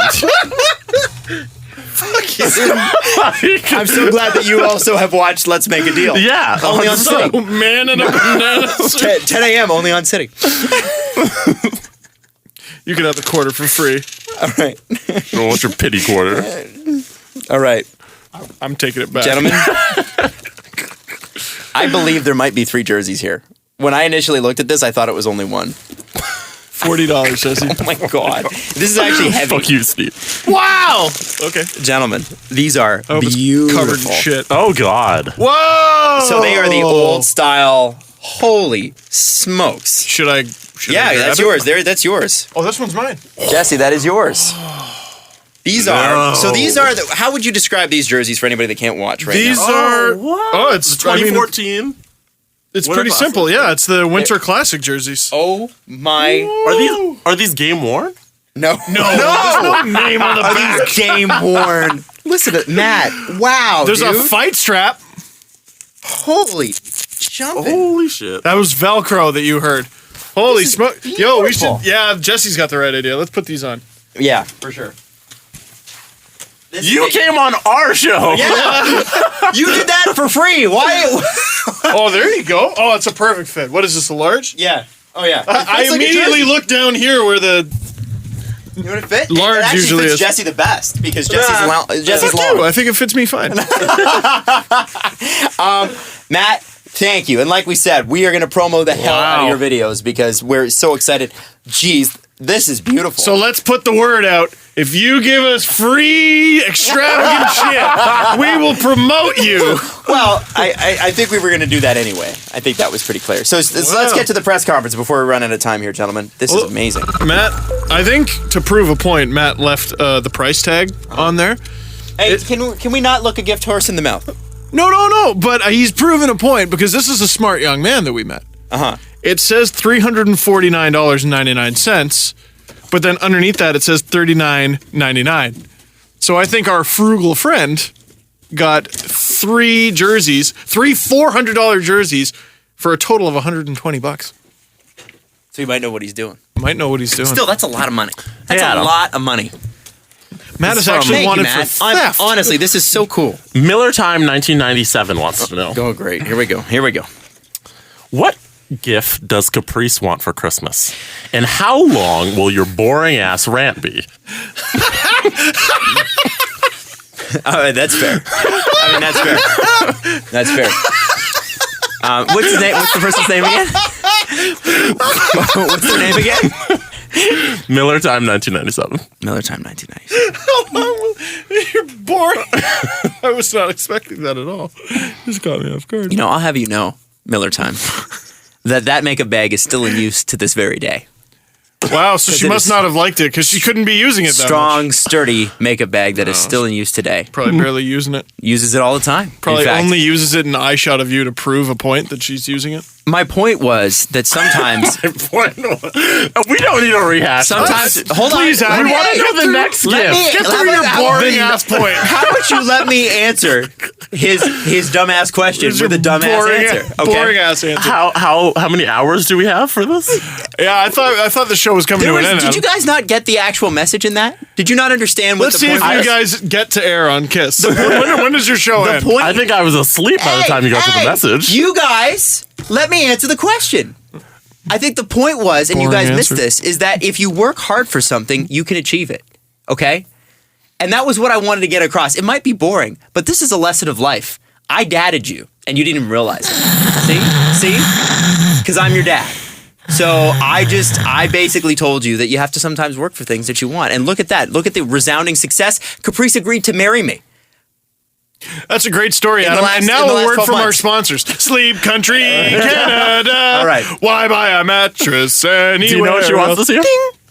I don't. I think what we're gonna do this year is we're gonna do $100 maximum and see how creative we can get. Oh, that's all bullshit. Well, because we're getting married, so that's kind of something we're saving for. So yeah, but every time you do that, here we're gonna stick to the maximum, okay? And then they give you the gift, and then they go, and I also got you a little something. And then someone Michael Scott's it and gets an iPod. Well, we're gonna do just stockings this year. Just stockings, $100. Yeah, and then you put the stocking on top of a box. Adam, I know how this works. Yeah. Listen. It's gonna work. And you guys don't. And if it doesn't, then I can go on a boring rant after Christmas about If you get a big enough stocking, you can put a car in it. I can't afford it. I can. I just have to go pee. Pissing undies. Get it? Yes. I got it. Steve didn't get that. That took me a second. I'm like, is he telling me to shut the fuck up so Next we can have a show question. and he can go pee? No. Okay. I sent you a link, Adam. It relates to Flomanville's question. Flomanville. Which is where my fiance is from. All right, so if you Home can of play the that. Flomanville Zoo. Well, the ex-Flomanville Zoo. So you said something, Steve, around the draft. Oh, shit. Now, I don't know if you did it. It in a big way, and they might not be done yet. They win. At number 9, I like Mikhail Sergachev for the Montreal Canadiens, but that wasn't their biggest move of the weekend. No, it was trading PK Subban. No, that didn't happen. Don't be stupid. No, they got 2 second-rounders for Lars Did you Eller, hear that? and they immediately traded away 2 second-rounders for Andrew Shaw. Wow. They Should I stop? basically Yes, sort that of was it. traded Lars Eller for Andrew Shaw. That was it. You So know what? wait a second. Before the draft, he was doing a draft recap, and he said, Montreal's biggest move of the weekend was trading PK Subban. Oh, wait, that didn't happen. Oh, wait, it did a week later. No, it did the a next day. Yeah, I think. like a day later. So there you go. Because it was a huge rumor, story. and we were all we were at the draft, holy fuck, this is actually going to happen. And then it went away. Bergevin even said no. I was in England and I was reading about it. Yeah, and then bam, we all get hit one after another after another. You know, I love I've left behind lots of nuggets over the years, particularly of me being wrong. But it gives me great joy that my most watched video ever, the Phil Kessel era wasted video, holy shit, did I just nail everything? All video long. Just like I nailed the make a bag purchase. There you go. And the corresponding rant. I talked about why not put an Olympian on every line just because you can. And then they fucking did. And I said, playoff Phil Kessel is great. Led the team in scoring in the playoffs. And there was something else too. I can't remember what it was. I was just nonstop. It was When your haters come at you on Facebook, you can just point them in that direction. Hey, one video I was right. Anyways, Flomanville wanted to point out that you nailed PK. Well done, Flomanville. Positive. No, I didn't. I whiffed. You predicted it. Yeah, sort of. Oh, you know what, Flomanville? I'll take it. Take it. I will take Just it. take it. Thank you. I will put that compliment in my pocket and save it Just for when wanted I'm... to point out something good, and Steve can't handle that. I know. He spends too much time on Twitter. He's like, no, there has to be an ulterior motive. No, what did I'm he going to say? disagree with you. I was wrong, even though you think I was right. It's you know what? I Take a should. compliment. I need to take every compliment. It's been hard to feel good about myself recently. Really? Oh, yeah. I've just... You know what? I've made a couple mistakes, for one. And I made another yesterday in the Ron Francis trade article. I've been making more stuff than I ever have before. It's been reaching an audience that it never has before. All the stuff on TV and the feedback I get from that. All the stuff on Sportsnet and Sportsnet Facebook page, and I've been getting feedback for that. And then I see my latest TV segment where I was talking about the playoffs and everything. And Jeff Merrick basically had to wake Scott Morrison up after my segment, my less than 90-second segment was done. And that didn't make me feel good. You're hedging your thank you, confidence on... Flomanville. Hold on. You're hedging your confidence on what Scott Morrison's reaction is? Co-worker Scott Morrison. I'm just... No, but that honest question. Could have been anybody. Also, No. Also, he probably just had 90 seconds to kill. It wasn't like... Yeah, he was probably he could have been texting his wife. You don't know. Yeah, well, wasn't that's a it- thing you should do on national TV. Dude. That Oh, yeah, happens true. Fair enough. all the time. I know. Yeah, But I was just that's I not was big watching myself and I was feeling pretty good. And then it's yeah, okay, cool. I was just oh, thank you, Scott. Usually that means they didn't catch it.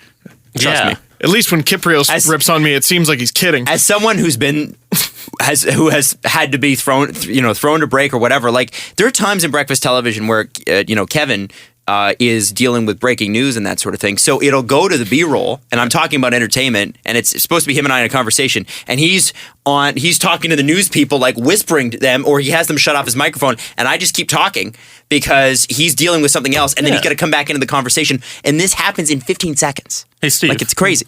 There are other things besides you going on in this world. So now I feel bad about myself because I'm selfish. And Dude, I'm just a fucking prick. I wouldn't worry about it. I could have 2 Leafs jerseys right now if you just took my $40.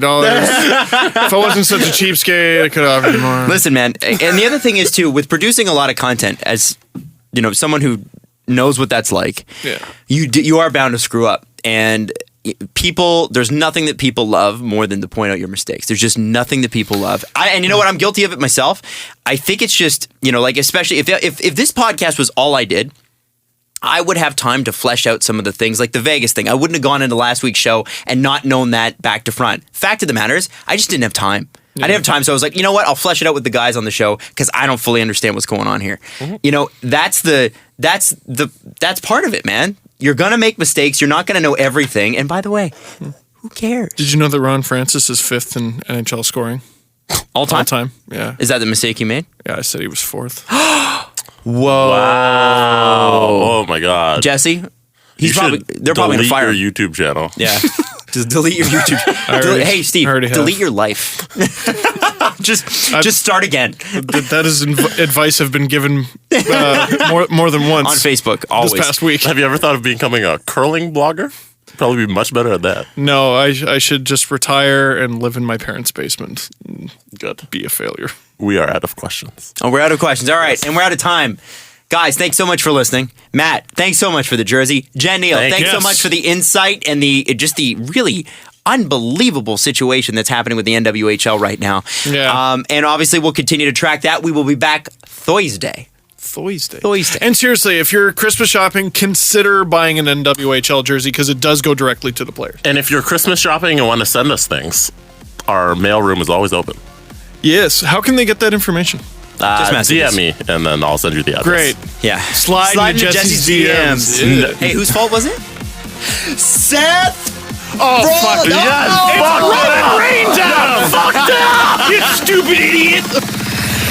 Follow the guys on Twitter at Steve_Dangle, at Adam WYLDE, and at Jesse Blake. The Steve Dangle Podcast. Brought to you by Panago Pizza. Order at panago.com and stuff your face with deliciousness.